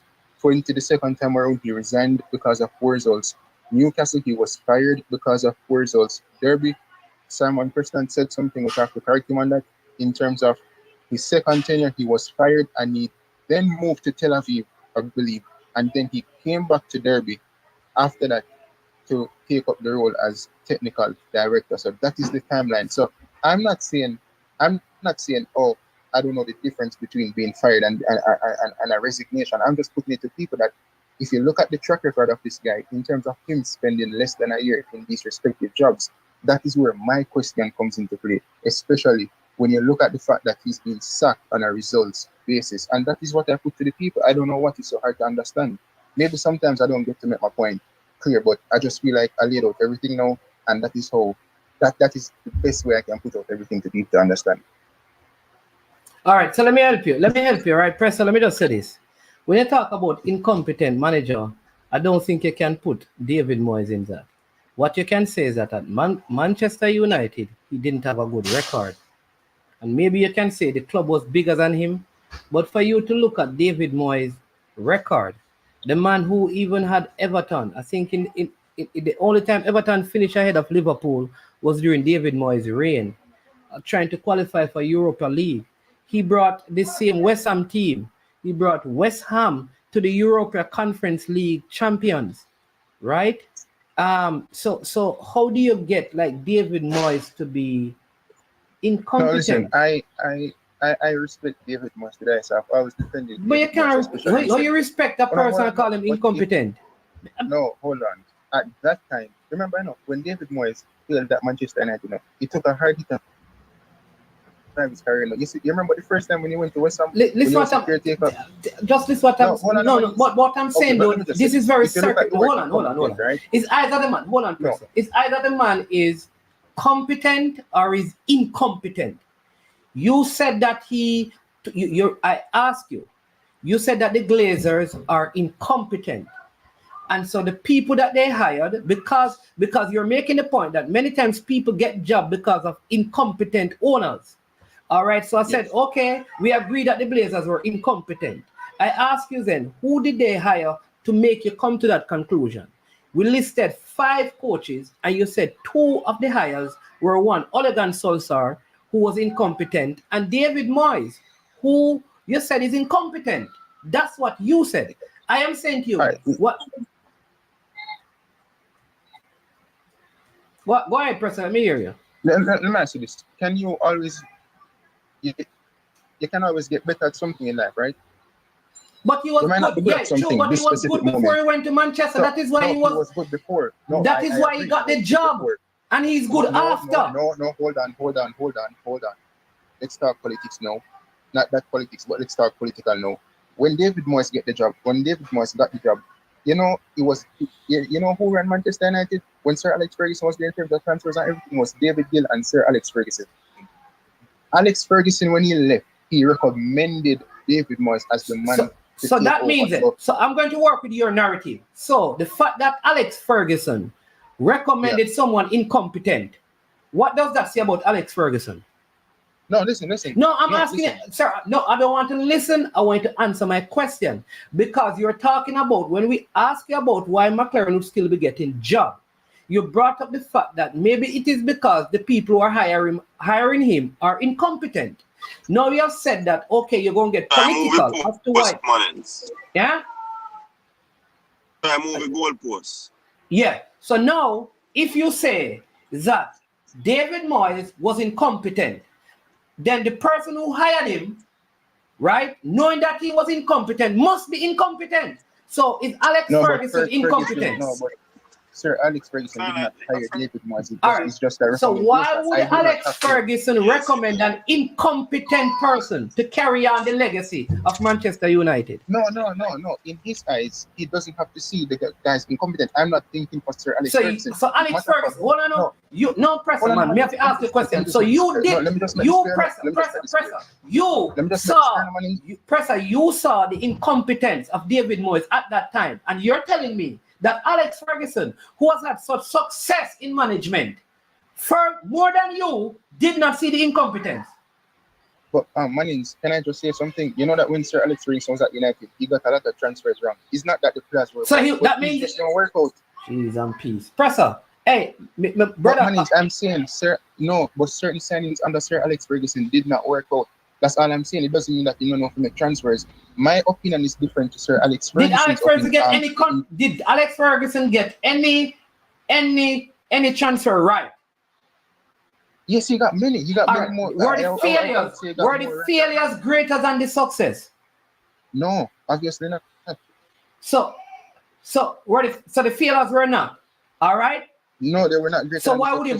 So don't bring that up then, bossy. Because everybody's going to get.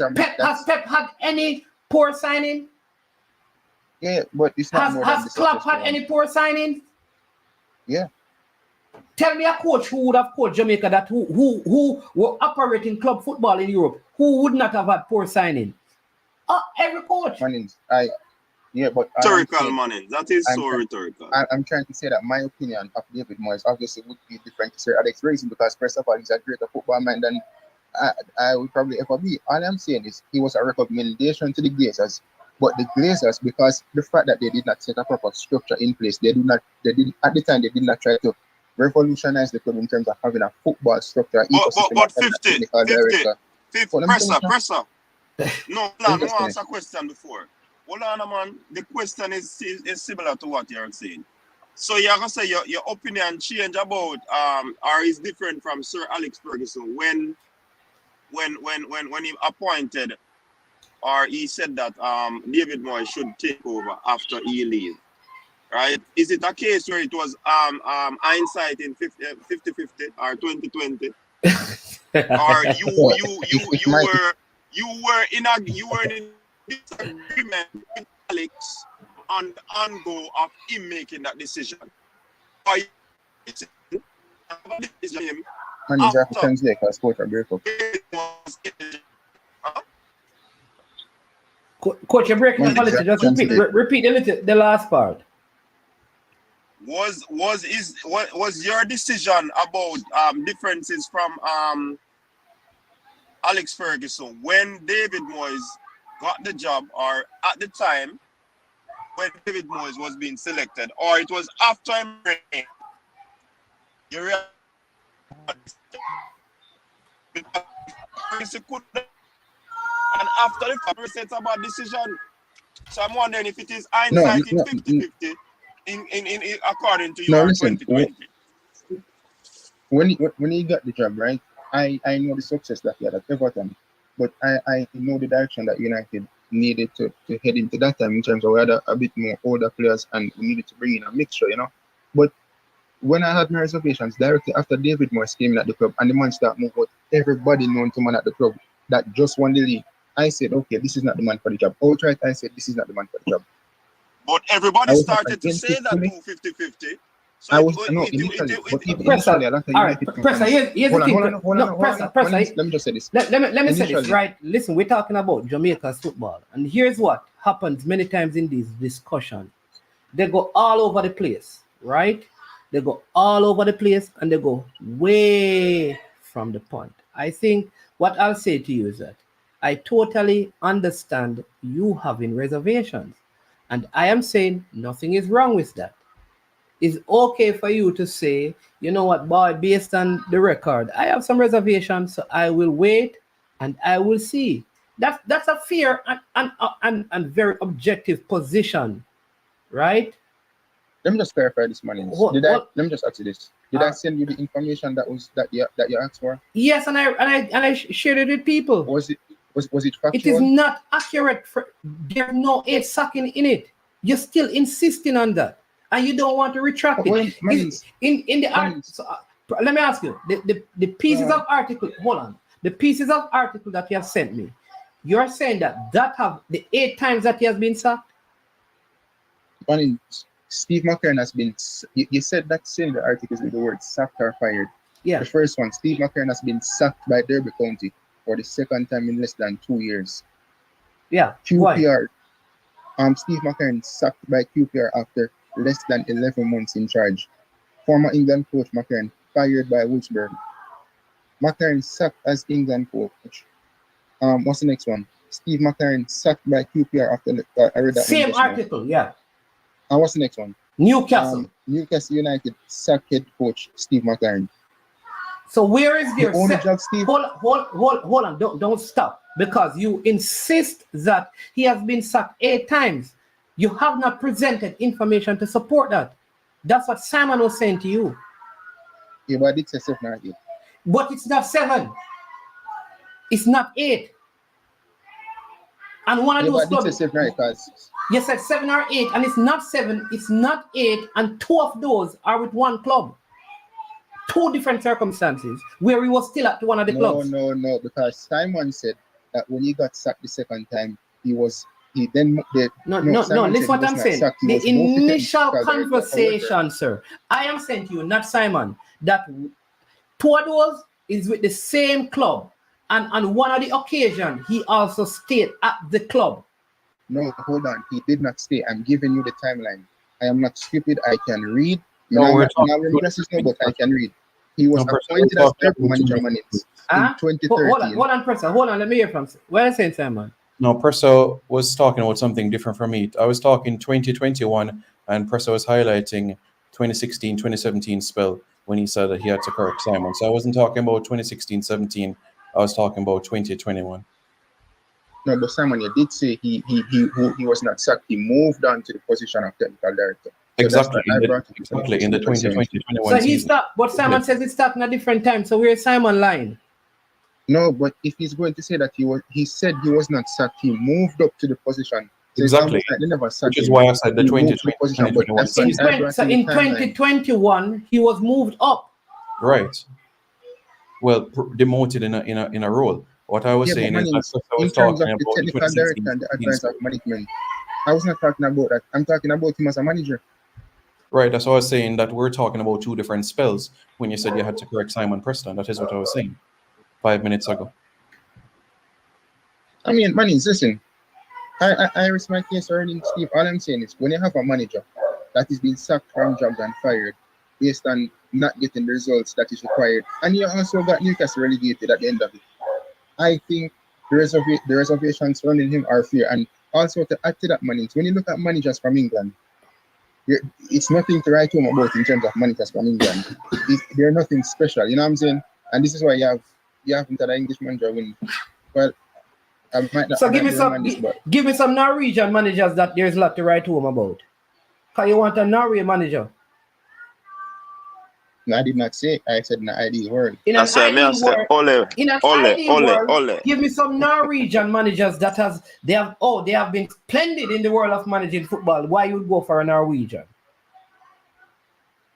No, English managers according to you is nothing special.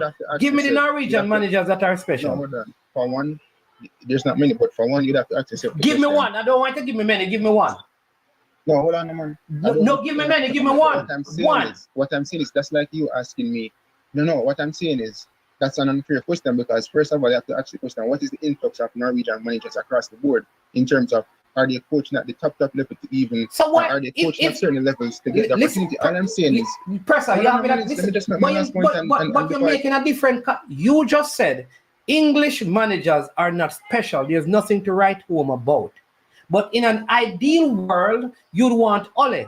What is special about Norwegian managers? Why you'd want to take a Norwegian manager over an English manager? That's all I'm asking you. It is. I'm not saying there's nothing special about Norwegian managers. All I'm saying is I'm talking about one individual in specific. I'm looking at the work that he has done throughout his career, and I'm saying is. But we are looking at one individual, and what you are doing is that you're taking this individual to compare with all of the English. But with the Norwegian, you just tell me the top English manager. Why we gone on a different? Frank Lampard is a failure. Listen. Give me some. What I'm saying. Give me some successful Norwegian managers as to why Jamaica should have gone for a Norwegian. Give me one. You can always start on a clean slate in life, you know. What? You can always start on a clean slate in life, you know. So not because you don't have a lot. Okay. Okay. Maybe you're giving somebody a chance, but I'm saying if I'm going to have a track record, right? Sometimes we can always give a man a clean slate and say, okay, take the job and we believe in you and let's see what you do. Compared to a man that has been fired multiple times. And you can also go to a person who has been fired and say, listen, we know that you have grown and matured and you have learned from a lot of those things. So guess what? Yeah. We're going to work with you. About that one still. Oh, you don't know about all that? I'm saying is... Dimo want to ask you before you go. Finally, Dimo want to ask you to give him a definition of incompetent. That's somebody that... You have the skill to do the job. Huh? No, man. The skill to do the job. You're intelligent youth in a presser. We know that. You know. Give us a definition of incompetent. I just gave you, I said, I can't give a word for that now, but I'm just saying, it's like you don't have the required skill to... It's required. So if I tell you that you need to make $100 by selling water on the street side, and you just don't have the sales skill to do that, then you're incompetent. I don't think I can give a better definition than that. All right, then. Bless up yourself. Yeah. Yeah, man. All right.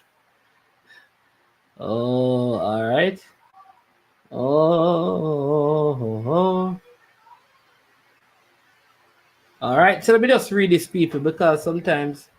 This is in 2021. Steve McClaren has stepped down as technical director at Derby County after the club entered administration. He stepped down.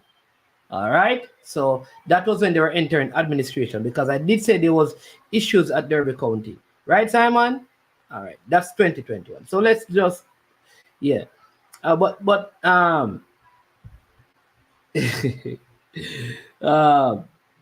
Yeah. So let's get back to, I mean,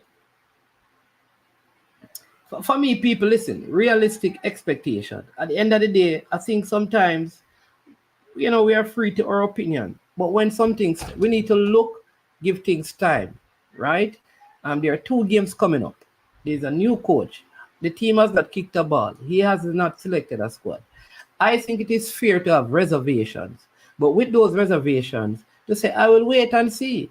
And it's okay to say, I'm not going to support until I am confident that the person. If you want to give yourself 2 games, 3 games, nobody can really blame you, That's reasonable.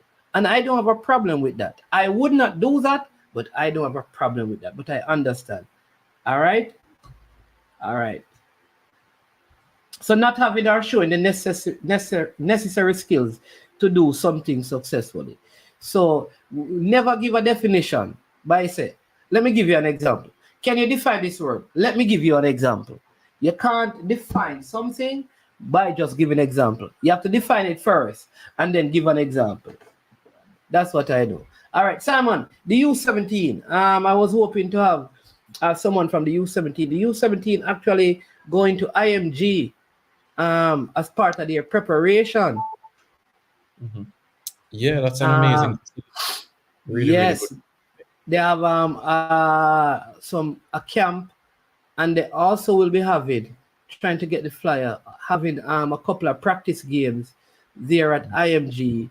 I think coming up this Friday they begin. I think again this is good. I love what they are doing, but a lot of what they are doing, it is through, just sponsorship and donation through the diaspora, which I think is a good thing. So I was hoping that I'd have Omar McClaren or, Kerry James or one of those guys on to kind of, give us information as to how persons can contribute to this effort. So I'm trying to see if I can find the flyer for the camp as they prepare for Qatar 2025. The camp is from the 16th to the 20th. Right. Yeah. So when you find the flyer, I'll just say that in terms of that, it's great to see the different camps that have taken place, not only on the island, but also in the diaspora as well, specifically Florida. Great to have that. They've had a couple of training practice games under their belts. The two that took place recently in the New York area. And there was 2 friendlies against Trinidad and a couple of friendlies against club teams on the island as well. So that has been going very, very well. Pleased about that. And we await from CONCACAF in relation to the location for the qualifiers and the specific month for that as well. But 8 spots for CONCACAF. I can't stress how massive that is. 8 spots for CONCACAF. That is huge. We've never seen that in the region before. And a wonderful, wonderful opportunity for us. I actually am very happy to see the expansion of youth tournaments as well and giving the opportunities to these individuals, because exposure at this age group and to the intensity of playing for your country in a world event, it's huge. So for these youngsters as well, grasping these opportunities, fantastic. So yeah, you just see, pull up the graphic now. Nice. IMG Academy, great facility with loads of pitches, and some of the best players that have actually gone on to play for the US have come through IMG Academy as well. London Donovan is one that springs to mind as well. We've even had CONCACAF under-20 qualifiers take place at this facility as well. CONCACAF Girls Under-15 Championships has taken here as well. So honestly, it's one, a good facility, 2, in a central place in Florida where you can get the support. So I'm sure in due course, Mannings, you'll be able to get, whether it's Freddie or Omar, to be able to give some insight in terms of how persons can be able to support this project itself. Yeah. They actually have a number where people can give as low as $10 to support the work that they are doing. And like I said, that they keep these camps, they raise funds, they do these camps because they want to ensure that they have the best preparation. And like I said to people, what I love about this is in terms of the preparation so far, like the last camp that they had in New York, they had like almost 15, 16 kids.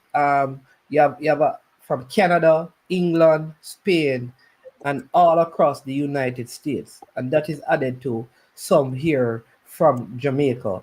Some good ones. You have the Giovanni Taylor. So it is. You have Dam, they call him. From Excelsior. So some very good players. I like it.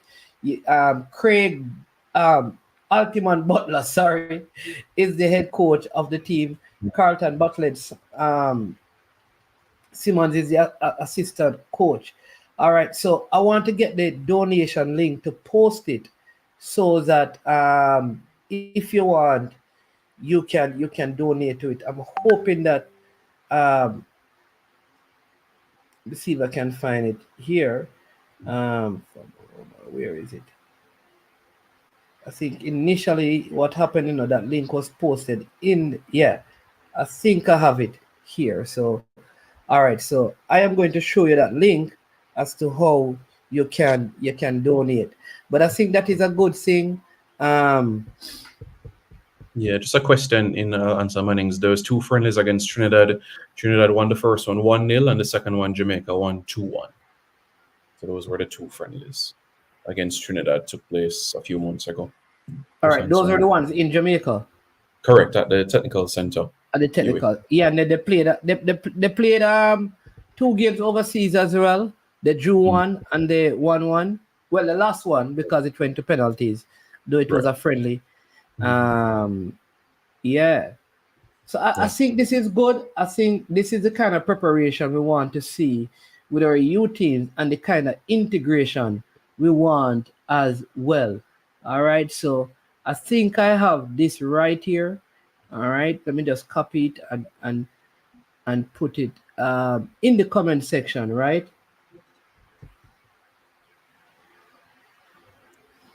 Somebody's asking, and I think I know Mr. Speed is not here, but I think I can answer it. I hope all of this can fit. But you see the donation is coming up. You see the link there. This one says, why are we always having friendly against Trinidad? We are not getting a real test. It is like we are benefiting them more than ourselves and teaching them how to adapt to our game. Let me just say this, right? As it relates to Trinidad, there is an MOU between both countries. Correct. Which is why you'll see some of this. Yeah. And it's probably easier to access Trinidad. Yeah. Please donate to JFF roadtoqatar@gmail.com via their link. So if you, I couldn't put in the link, but it is right there. Yeah. So, it's easier to travel to Trinidad because you have more flights going there on a daily basis than probably some of the other places. Right, Simon? Yes, you have non-stop flights. So ideally you want to travel all over the place and play, but travel across the Caribbean is very, very, very, very expensive. And not a lot of non-stop routes as well. So to get to certain places, 2, 3, 4 flights to get to certain islands as well. Well, Trinidad, there's non-stop flights, Kingston to Port of Spain. And this year alone, we've had our under-20 friendlies against Trinidad, under-17, of course, senior men earlier this year, 2 friendlies as well. And last year, they came to us as well. So it has this MOU. I think that there has been some perks of it as well. We gave opportunities to players domestically on the island as well. So, but yeah, Manning's answered it in relation to the travel situations.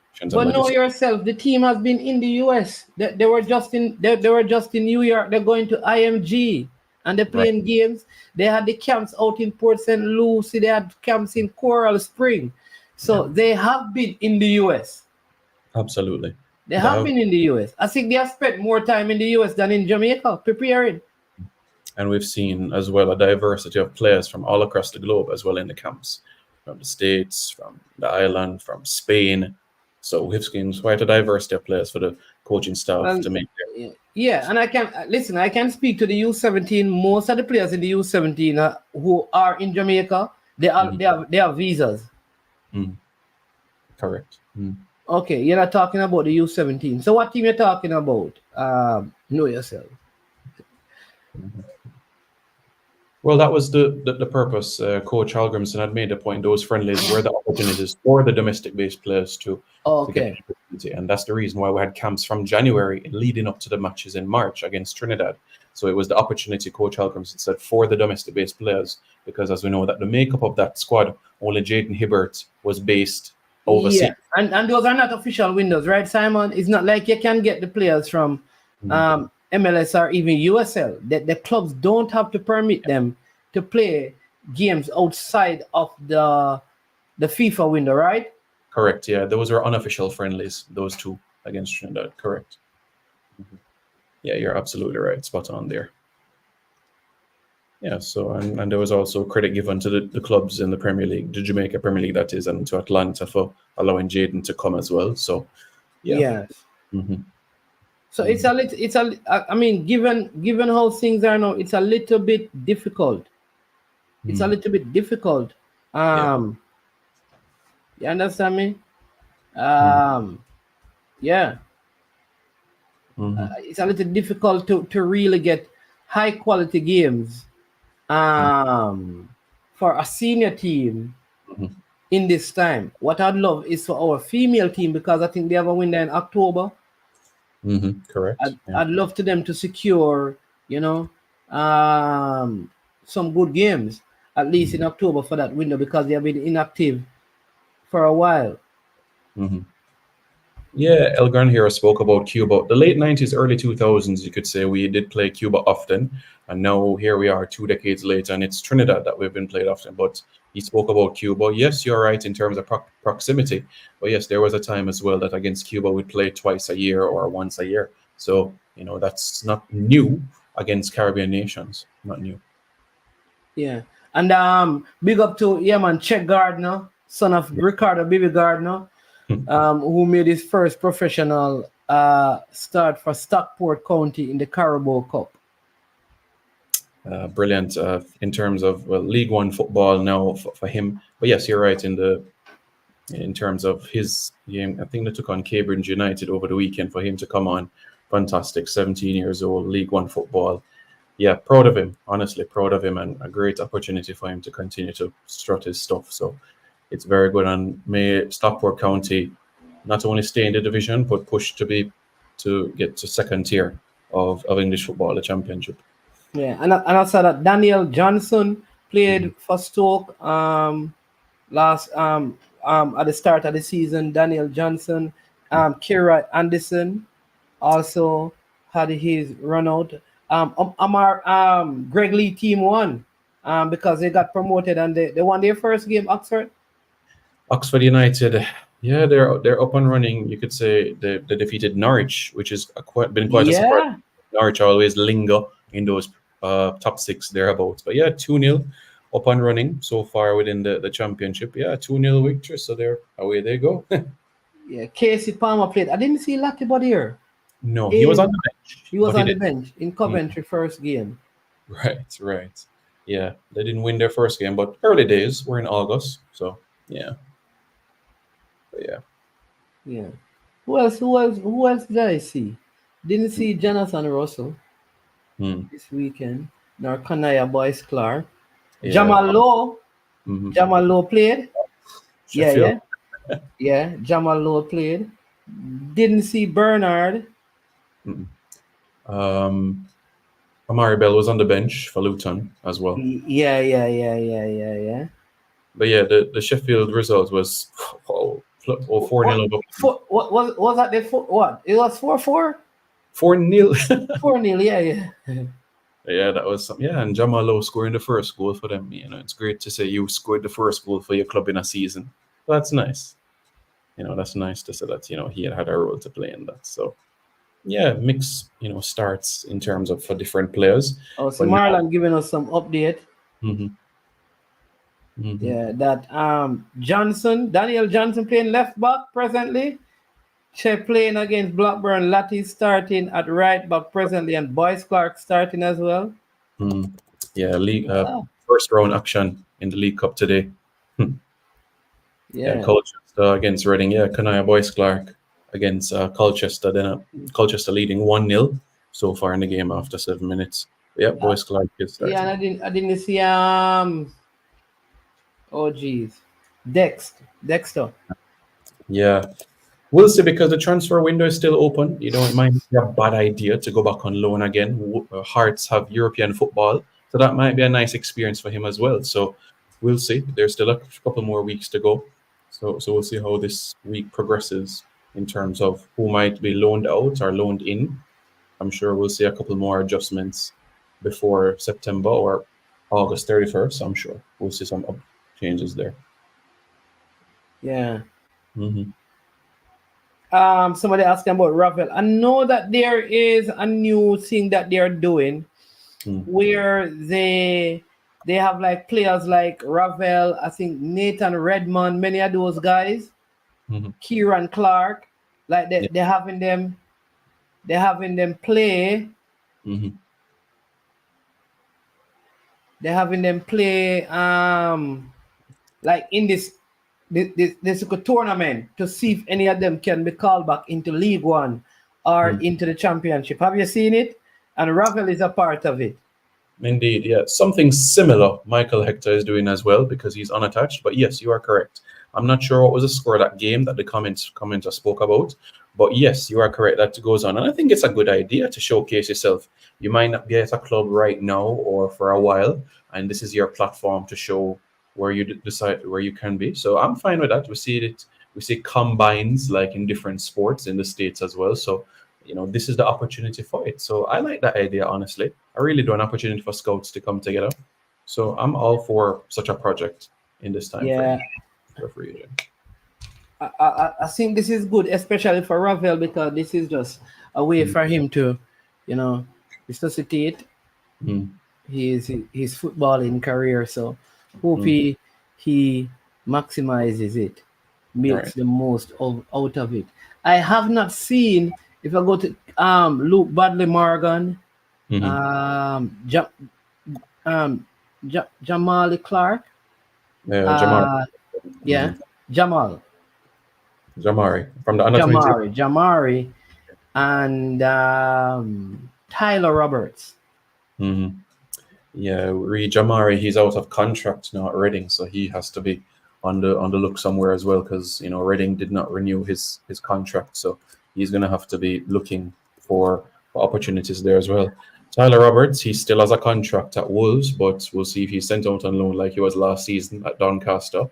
Brandon Kova at Leicester, I think he wants a loan, so still a little bit more movements to be made there. I wouldn't mind the idea of like a Brandon Kova to go to League One or League Two to get just a loan spell. I think he's ready for that big man football, So if Leicester's not going to play him in the Premier League, I would rather him go out on loan and play under 21 football. That's me. That's just how I feel personally. Yeah, and the next player that we haven't discussed is Lennon Peake. Lennon who? Peake. He has not played, but he's Jamaican too, Peake. Right. Yeah.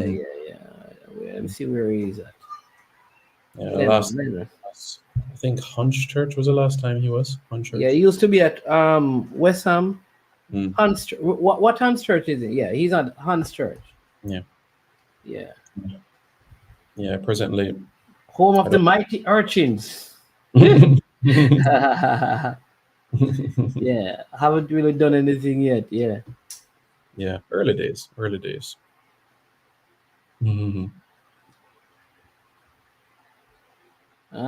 What happened to Cephas? I'll check on that. I'll see if I can reach out and find out. Yeah, because he is a top quality agent. So I've seen the reports in Turkey as well. It just might mean that there might be a move brewing. Yeah. So, but he has a top agent, so things will be resolved, I'm sure. Yeah. All right, Simon, just give the people again some update on the game time, tickets availability of tickets and all of that. Sure, no problem. So in relation to Nations League game, September 6th at the National Stadium, kickoff is at 7 o'clock against Cuba. Tickets can be purchased online right now at jff.quapid to be able to purchase the tickets. Grandstand 5.5, bleachers 1.5, and further details will come. I'll do my best to find out from Conrad in relation to physical tickets, if that will be an opportunity as well. But for now, online, 1,500 for bleachers, 5.5 for grandstand. You can purchase it right now online. So go right ahead. We have another 3 weeks and change before the game. And let's give Coach McClaren a warm welcome to Jamaica. And he sees a sea of yellow across the National Stadium. Let's welcome him. Yeah, man. All right. So listen, people, our I Am Sure Sports Fantasy League, you will starting tomorrow. Between Jason and Demo, they're going to create the link because we don't want anyone to say they didn't start until week 10 or week 8. So you can start from week 1, and the weekend kickoff, we're going to have the EPL show on Friday.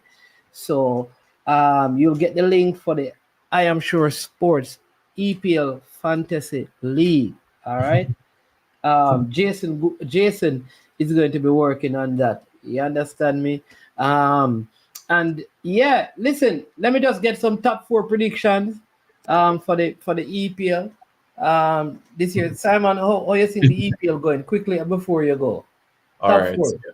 Yeah, thanks for having me on. So my top 4 for 4th, I have the red half of Merseyside. That's Liverpool. For third, I'm going to go with the team in London called Arsenal. For second, I'm going to go with the red half of Manchester, and number one, the blue half of Manchester. So that's the top four that I have. So Simon says Man City, Manchester United, Liverpool, and then Arsenal. Arsenal third. Liverpool Arsenal third and Liverpool fourth. Right.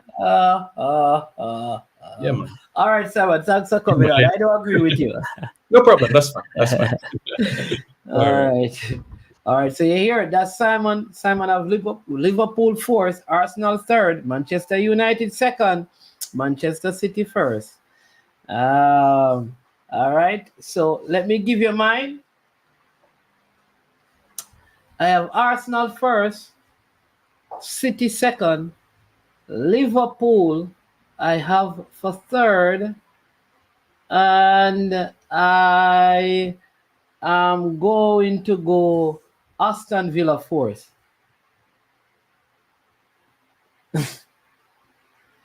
That's it. So I have Arsenal, City, Liverpool, Aston Villa.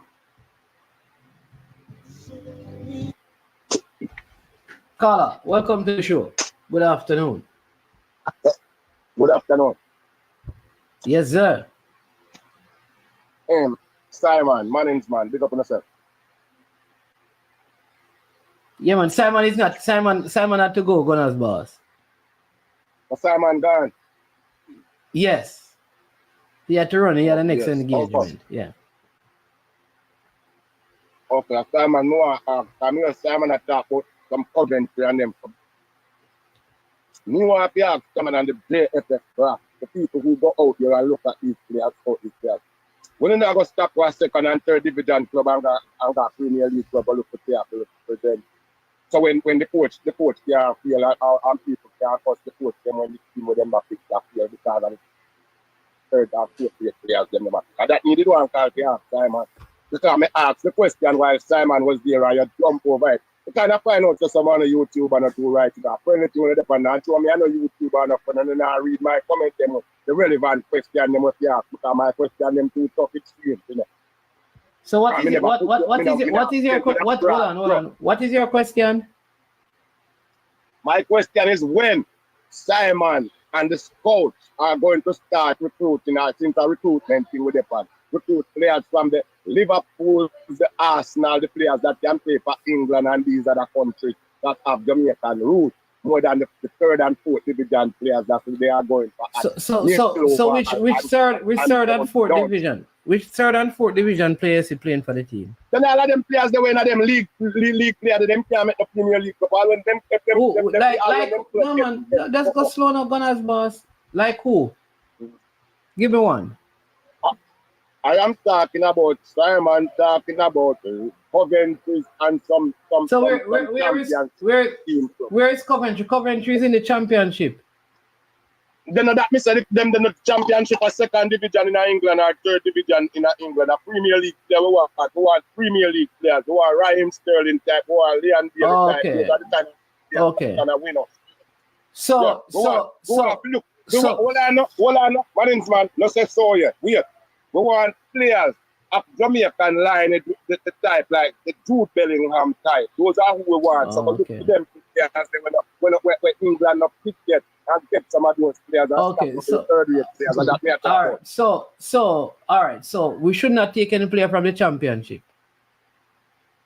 I'm not saying that, but why consistently chasing them? Because I never hear one of the people them will come here, Simon, and none of them come here and say, oh, I have this player from Manchester United, or I have this player from AC Milan, or I have this player from... Really? You never hear that yet?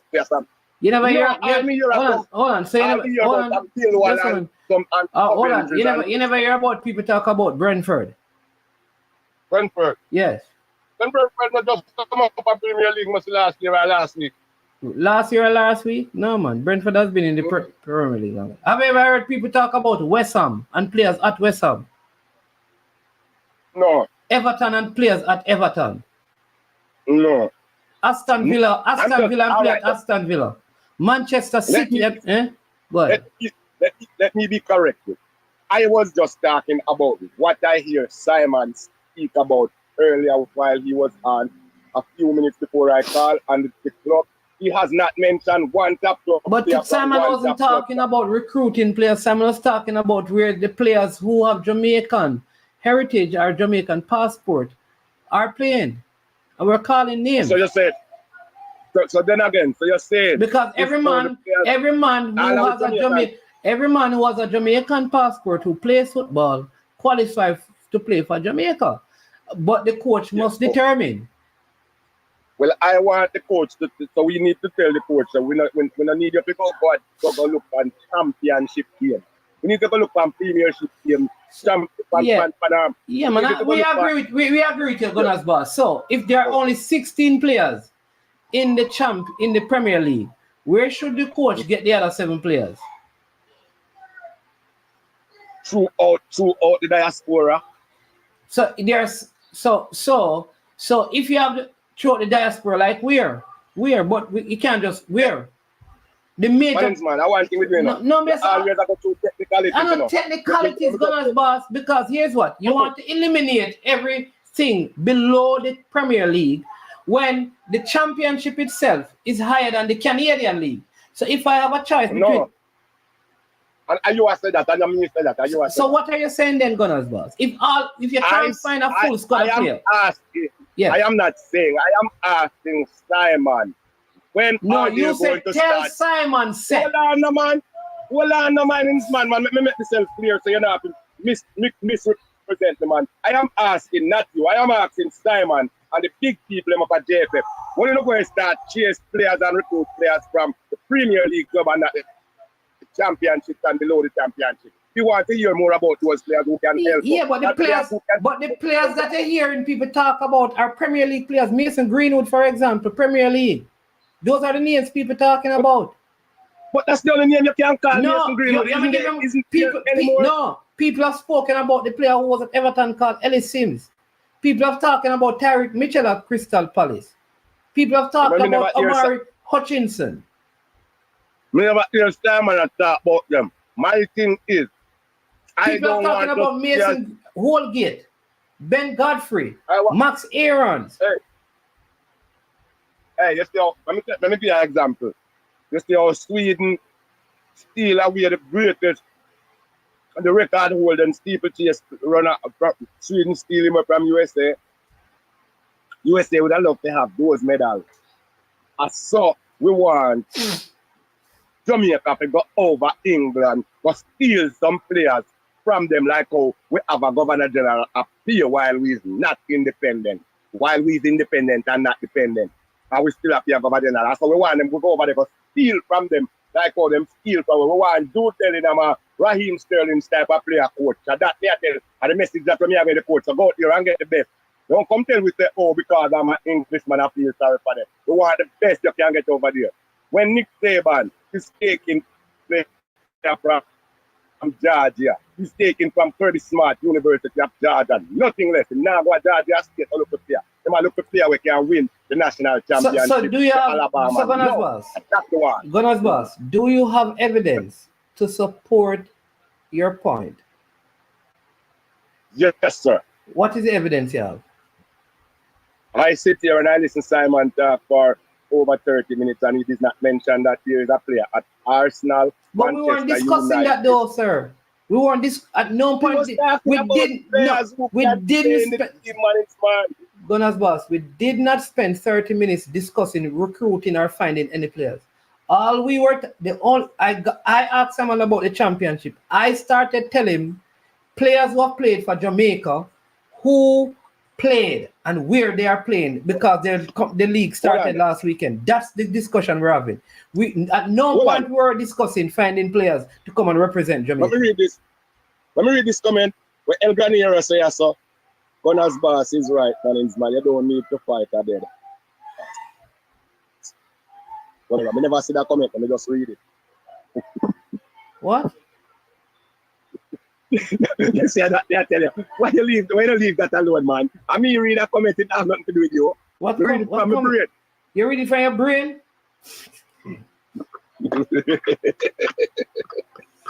Mannings, man. Yes, sir. You don't know my thing, right? We have to bless up the show, a big bad show.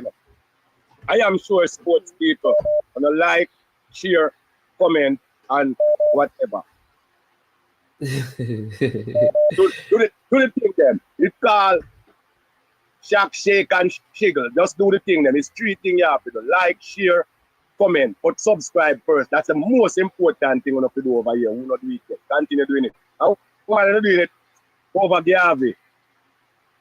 I'll give him some support too. Ball Blackstar. He look some subscriber. I want him to go global. And he have a lot of diverse content. So when I go over there, go give him a support. All right, Gunners boss. We have an next one coming in from Parish Council. Figure that he's going to be supporting you. So let me hear from him, all right? Yeah, man. Big up yourself. Everybody in the comment section. Travis, don't know. A friend, live. One man. Catch you later. All right, bye. Bye. You know, they have this thing where say great minds think alike, and some people say fools seldom differ. Kind of amazing that Gunners Boss, of all the people on YouTube, Gunners Boss, Brethren for Life is Peso. What a combination. Well, we have Danny Jed, but we have Kerry. Let me just state Danny Jed call, and I'm going to come to you about the U-17 because I put up the flyer because people are asking about how they can contribute. All right. Danny Jed, good afternoon. Welcome to the show. Afternoon. Greetings, man. Yeah. Simon, big up yourself. Simon not here. We have Kerry. Yeah. Kerry. Oh. Big up. Yeah, man. Me just tell you, say, you keep a nice show today. Yeah. And the reasoning about the court, me think it good. And me think it good somebody can come with a different views. Yeah. And we put our views together. Everybody can just agree with the court and we just keep one show and it's just dead. So we need to keep football going whatever way. You understand me? Yeah. I like that. Yeah. And that's what that person is saying, is that he has a point. If he's saying, I think it was Issa who said it. If he's saying all of these things, other people need to put out other things to bring balance to the discussion. Right. But so when me get now, come on, is man, me really don't know nothing about the coach. And me have to work with any coach where Mr. Speed and the JFF, right? But at the same time now, me interested to hear some analysis of the coach, and you get me? Yeah. And when me get out of everything now, after him lose so much job, but him always able to get back job. Me get it said, this brother, him know football. But the part of the problem when me think he may fail, or the part where him have problem with, is the man managing. That is just where my brain sieve out of the whole argument. Because so him lose job, you have somebody willing to give him a job. That means them know that this brother I know something about football. You understand me? Sure. But me just feel say now, him feel that part come from the managerial part. And I think now for the Jamaica job, you're going to need that directly. You're going to need to stand up. So hopefully him learn and him can improve. And Jamaica is a place where both coach too, because we bust Simons as much as Simons bust it. You would agree with that, man? Yeah, definitely. All right. So I'm not going to hold it up. So yeah, man, respect. good discussion. Yeah, man. Yeah, and make we not lose disrespect for nobody because of them views, and you understand me? It's all football. Lose respect, not lose disrespect. Lose respect. Yeah, lose respect. Yeah. All right. Bless up. Yeah. All right, we have Parish Council you can call back on, but we have Mr. Kerry James here with us. He is the parent liaison officer with the U-17. Sir Kerry, tell us what is happening with the U-17, their next camp, and how the people who have $10 who want to give to them and $50 and $100 can support what the U-17s are doing. Well, in terms of what we have coming up, we have a camp starting at IMG in Bradenton this Friday, so Friday till Tuesday. So we'll be playing some MLS Next Academy teams, a little bit older U18 teams. So this is just like a continuation of the preparation for the team. So we had a camp in New York about a week and a half ago, where we were able to get 2 games in, and now we have a camp in Bradenton. So we're bringing up pretty much the full squad, so the players from Jamaica as well as the ones that we found in the diaspora, combining them and trying to see if we can prepare them for the tournament later on. What about because 2 players were missing in the games, 2 key names, maybe there were others, but the 2 that people know the most was Kadriana Marsh and Kai Miles. Will they be available for this camp? Well, I'm not sure if I'm supposed to disclose the names for the squad, so I think I want to leave that up to the coach because that's not public yet. So as soon as that's public, I can jump back on the show and discuss it. But yeah, it's going to be close to a full strength camp. Pretty much almost every player that's in the core of the team. Obviously we're far away from the tournament, so we're still looking at players. But it's going to be a team that's pretty similar to the team that we saw in New York. Okay. All right. So persons have been saying that, they would want to contribute and things. I want to make sure that I present them with the information. I did present some information earlier that Omar had, and I'm going to put it up again. It's going to come in 2 parts. The second part is there is a link that says JFF Road to Qatar at gmail.com via Zelle. It says support the national under-17 Reggae Boys on their journey to the 2025 World Cup in Qatar. Your contribution will assist with training camps, meals, transportation, and more. Any amount is appreciated. $5, $10, $20, $50, $100, and it tells you where to donate via Zelle to help our boys represent Jamaica with pride. Thank you for your support. Is that it? That is how it can be done, or is there any additional information that you have? No additional information at that point. So that email that you put up is the Zelle. So you can put that email address in Zelle and you can contribute that way. So obviously all the funds that you contribute are going towards the preparation of the team. When it was very expensive, and we're in conjunction and partnership with the JFF to make sure that these boys are prepared for when the tournament comes around early next year. Yeah. So what I mean, for a camp like this, do you have like an estimated figure as to what it could run you guys to just plan a camp like this? Somebody saying that send the Zelle mannings, man. The Zelle? Isn't that, if you want the Zelle, you go to the JFF Road to Qatar at gmail.com? Yeah, like if you go into your if you go into Zelle, you put that email address in, and that's how you send it. We'll also get it is, so this is the Zelle information. Hold on. JFF Road to Qatar, Qatar, at gmail.com.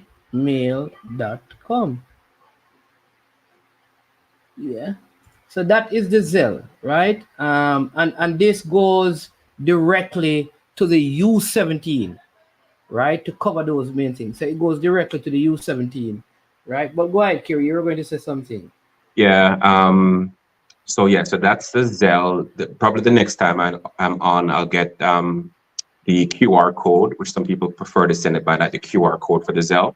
So you just click on the QR code and you know that it's going to go directly there. So in the meantime, you can go to Zelle and you can put in that email address, and it should be fine in terms of sending money there. Okay. I think you're asking a question about the budget. Yes, like for something like this, just so that people can know, like, what the budget and estimated amount as to what the budget would be like for something of this sort. Yeah. Again, I don't want to be the person that tells you I can't tell you things, but I think that's probably Omar Omar's vicinity. I have an idea. It's very expensive. I know that. Even just the 5 or 6 day trip in New York, when you talk about hotels and transportation, ground transportation and air transportation, it adds up to a lot. So I know we're trying to do it where we prepare the teams much earlier. With this group than we have in the past. So in addition to what it's cost so far, it's going to cost a lot more because we're trying to have continuous camps, looking at dates to see when the MLS Academy teams don't have games, so we can schedule a 4 or 5 day camp. And obviously, we know that the Costa Cup and Money Cup is coming up, so we want to also work around that because we can't have it where we're in August now. We can't just say, okay, we're going to take September, October, November, December off while Money Cup and the Costa Cup is going on, and while MLS academies are playing, and then we're going to start up in January. It's not going to work. So it's going to cost a lot. So I'll leave it up to the manager, Omar, maybe if he can come on one of these days to kind of go over figures. Yes, I'm going to reach out. But I know it's expensive. It's very expensive. Yeah. All right. So big up. I see already. There you go. Let me just get this one. Atche says send Diesel, please. So that is very good. Big up. Really appreciate that. And then Parish Council saying that he says pledge me 50 max 150 each month to this cause. And like I said, all of this is going towards the meals, the accommodation, the transportation, which is air and ground travel. And you'd have seen what they did in New York, because generally the truth is that generally the camps like these, the federation probably wait until it's closer to the competition to start, putting like serious resources into it. So a lot of this is being funded by just persons in the diaspora. I would say predominantly given a little bit to make sure that things that are done, and some of the people who are involved. So any amount you can give, would be good. And then what we can always do is once Omar is on, we can ask him like what the donations are like and stuff. Yeah. I think that would be a good idea because you could get a better idea from him. But I also want to kind of stress that we are in conjunction with the JFF. So we have, JFF personnel with us in New York, both a manager and a head of delegation. So we're all kind of together in making sure that this thing works. Because I don't think you can say you're going to have a program that's outside the JFF's gambit. I think you have to make sure that you're working closely with them in every way to make sure that everybody's on the same page and pushing in the same direction to qualify the team. So I think we're all of one mindset to make sure that the team qualifies. Yeah. All right.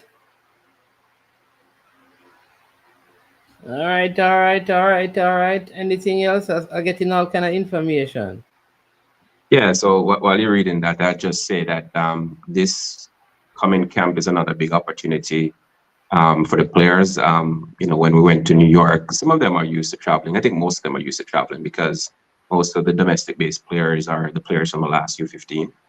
And obviously the overseas-based players, travel all the time with their academies. But I think it's different when you're traveling with the national team.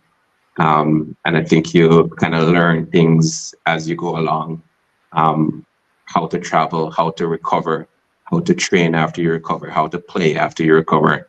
And I think all of those things are experiences that we're gaining. New York was the first time that we took a trip overseas with the whole group. And now Bradenton is going to be the second one. And I think it's going to be another good opportunity for us to see, again, different conditions. I don't know if I think you've been to IMG management. Yeah.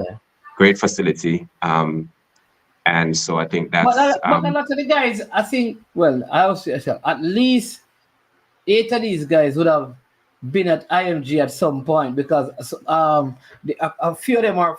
Well, let me say this. Few players who have been in the team have been in in the Florida area. So they'd have probably gone there before. But like for some from Jamaica who reside in Jamaica, I think it will be the first time they're exposed possibly to this sort of high level youth facility in particular. Yeah, and which is good in preparation for the tournament. Yeah, IMG actually hosted the U-15 tournament one year, but it wouldn't be these players; it would be players older than this, because the last U-15 was in the DR. But yeah, IMG is a great facility, and I think we're gonna really utilize the time from Friday. So the players will come in on Friday, and we'll head up. Most of them are traveling to Fort Lauderdale, and they will head up by bus to IMG, and then probably train Friday evening. We're still working out the details of the game. Is what we're trying to get. We know we have at least 2 games, and probably even 3, because we have a big squad. We're carrying 24 players. And so we want to get everyone a chance to work, not only just in training, but also in the games, to kind of put their foot forward as to whether they should be in the team going forward, because, we're kind of approaching the core of a team, but we're still in August and the tournament's not until early next year.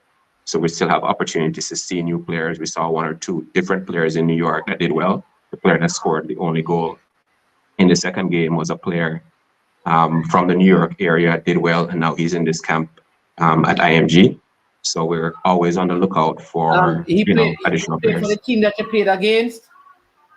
No, he was a player from the New York area that the team that we played against knew him, and so he ended up playing with us. Are there players who you guys identified on the New York trip, though, that were not a part of your original group, that probably have Jamaican roots, that you think maybe the coaching staff is probably, if they're available, because I know sometimes, especially at the youth level, a lot of these youths are in like the US pool. How does that part work? Because while you're exposing some talent, I suspect you're still also recruiting talent. Yeah, definitely. And we knew 1 or 2 of the players before. That the player, when I was on the broadcast, the player I was telling you about, Dylan. Right. He's one. He got injured in the game, so I'm not sure if he's healthy enough to play right now. But that was one of the purposes of the game, is to look at players. Some of the players were older because we wanted to have as good a challenge as possible. Some of them were older than the 2008. That's required, yeah. So some of them were 2007s and 2006. But there are a couple of 2008s that are in that that were in that squad that's on the radar of the coach. So the coach can probably better speak to like when he wants to bring the different players to camp. But yeah, there are a lot of options. What I'd also say is that I don't want to announce that either, but there's 3 or 4 of the players that we found at the Coral Springs camp found. They came and tried out, and they did well, and we brought them to Jamaica. A couple of those players are going to be in MLS academies this coming season that weren't in MLS academies before. And there's at least 3 of them that I know for sure. So I'll wait till they announce it, and then maybe we can come on and talk about it. Especially the ones in the New York area, because New York City FC, I think we have a total now of 6 players in the New York City FC Academy at different age groups. So good to see us kind of making outreach to talent that we have at our disposal, trying to find them first of all, bringing them so that we're not just hearing what they're doing at their clubs, we're bringing for the coaches to see them firsthand, and then obviously the coach's decision as to whether they're in the squad for the camps. So yeah, there are options there for sure. Okay, awesome. All right, sounding good. Listen, so hopefully by Friday, probably can have a next conversation and kind of talk to Omar or to Coach Freddie Butler or to Coach Carlton about what the squad is like. And if people are in the area, is it that they can come and watch if you're having a game? Are they allowed to watch the game? That's a good question. I think so, because I've been to Bradenton before, but most of the times it was during tournaments, so they have different rules. This is just us camping there, so I don't think it will be a issue. But I will check on that for sure and let people know, because obviously we love the support as well for people that are interested to come see the players. We're going to have at least 2 games, if not 3. So yeah, it would be good for the people in the area, and not only that. Bradenton is close to Tampa, but it's not super far from South Florida either. So, we have a lot of Jamaicans in South Florida in particular. So, if they want to come up and watch, by next time I jump on, I'll have like information as to if it's possible for them to do so. I think it should be. It would only be if the facility had an issue with it, which I don't think they would. Yeah. All right. So listen, Kerry, thank you so much. I know you're at work. Don't want to keep you long, and we have been on for a little while.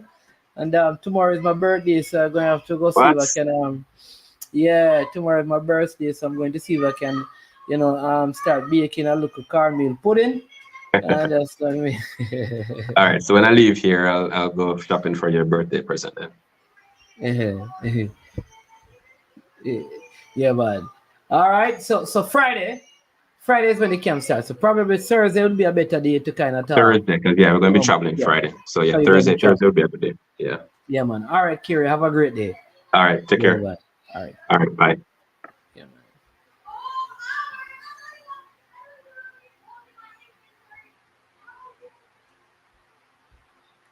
Yeah.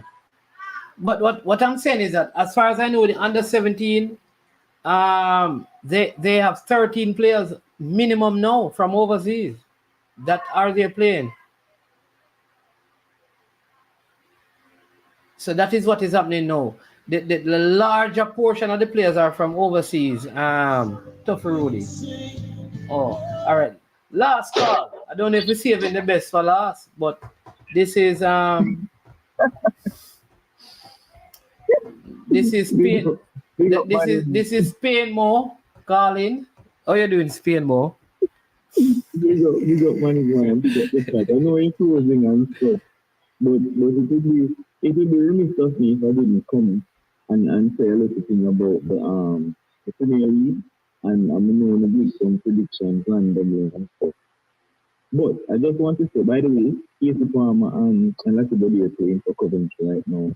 Then so that this City, it's Milan at the moment. I think if everybody are playing right, inverted right back or something. I don't know, but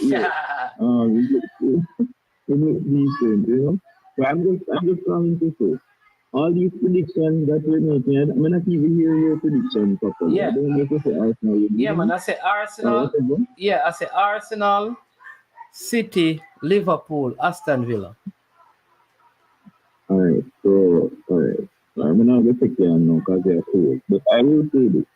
I think it's very premature to be making predictions when the transfer window is finished. All right? Yeah, so that is true. Predictions. Now we have a couple more signings and people to leave and that kind of stuff. Yeah, but you can make your prediction right now, Nadim, and then change it. So no, as things are right now, no. Listen to what I've said. As things are right now, Dimo, you could still make a prediction and then change it. As things are right now. I'll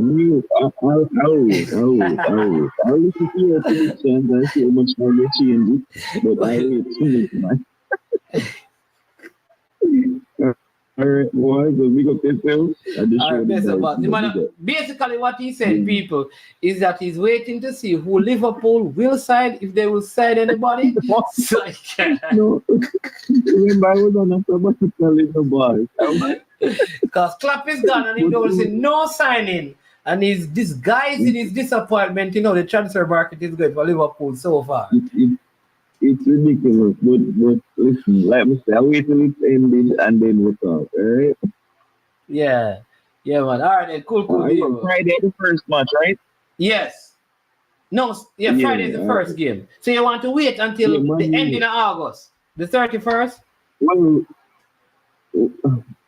Well, I'll probably before Friday. Whenever I have an extra, I'll probably do, because you're right. It will continue into the season. Yeah, and I think you can change because, listen, every man can change because your dream league team, your fantasy league team is going to change depending on how the window goes. Because, for example, if Osimhen end up coming into the league or, What will happen is that it just change. One thing I want to know is that, like, how Chelsea train. That me want somebody from Chelsea come and explain to me how them train. Like how them play a squad match. Like if it's 14 versus 14. It's ridiculous when they just signed Cole Palmer to a jail sentence contract. I don't know. No, and they don't know what them things are. No, the funny thing is that these guys have Conor Gallagher coming back.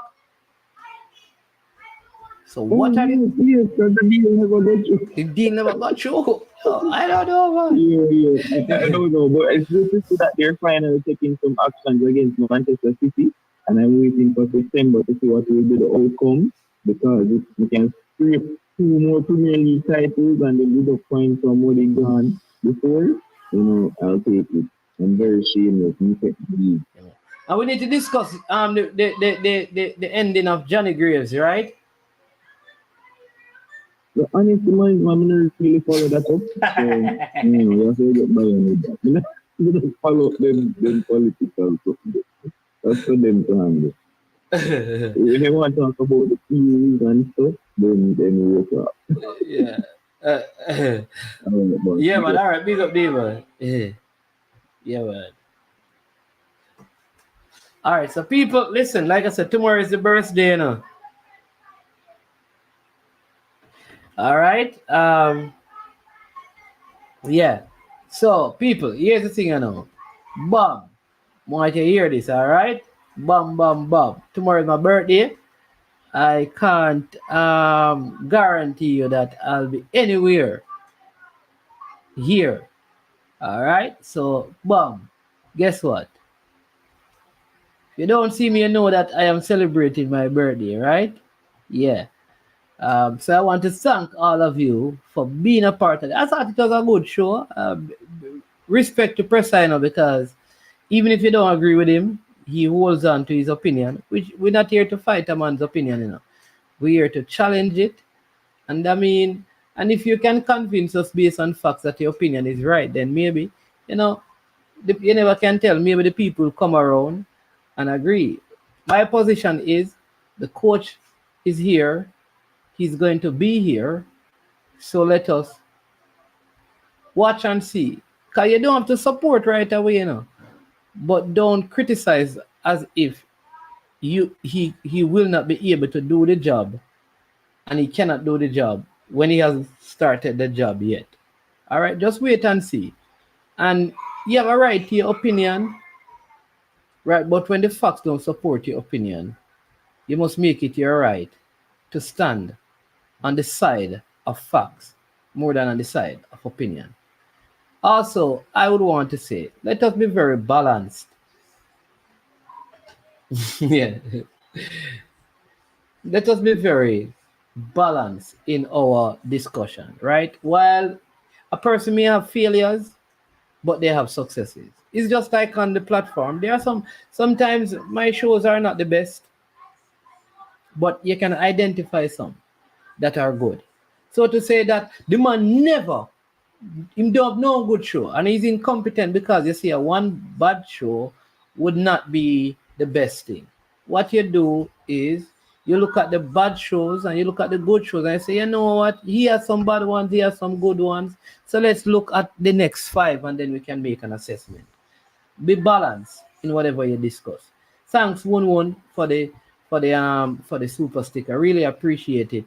You understand me? Thanks to Jason as well, Christopher Wright, Demo, for those who gave super stickers and super chat. Thanks for all the comments, right? Thanks for the persons who called in.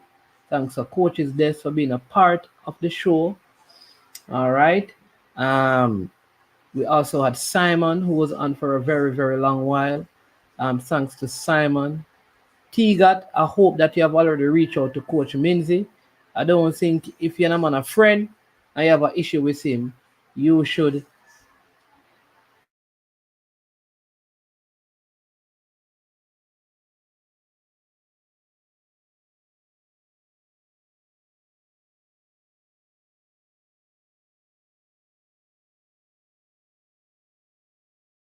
know how it goes, right? What do we say? Oh, geez. Remember, hit the like button, subscribe, and share before you go, people. All right. We still have a big interview lined up for you. Again, I spoke to the coach, and he wasn't available today, but I suspect by the end of the week, we will have that. All right. People, with Ronaldo Cephas, the man is not missing. Big move. All right? Big move on the cards. Just be patient. He's not missing. He's well. He's okay. All right? He's well. He's okay. The club and Cephas knows what is going on. All right? So don't worry yourself. Cephas is good. The club is good. And there's something big on the horizon. I am management. This has been I Am Sure Sports. And as usual, when it gets to the end of the show, we say we are over and we are out of here. That one is a Moscow. Ali Cup 2024 Invitational Football Tournament. That one is loud, you know. August 15 to the 17th, right over Excelsior. That one is a big day, you know. 20 football team, 10 Da Costa team, and 10 Manning Cup team. So you know it's a murder. August 15, all Da Costa Cup team are play. You see the 16, Manning Cup team are play. But you see the 17, big quarter-final, semi-final, and final. So everybody knows that the Ali Cup is not a Folly Cup. So make sure you come out. People, remember the raffle. So get your raffle ticket now, cause upon the final day, the drawing, I go on. Belly Rang says so.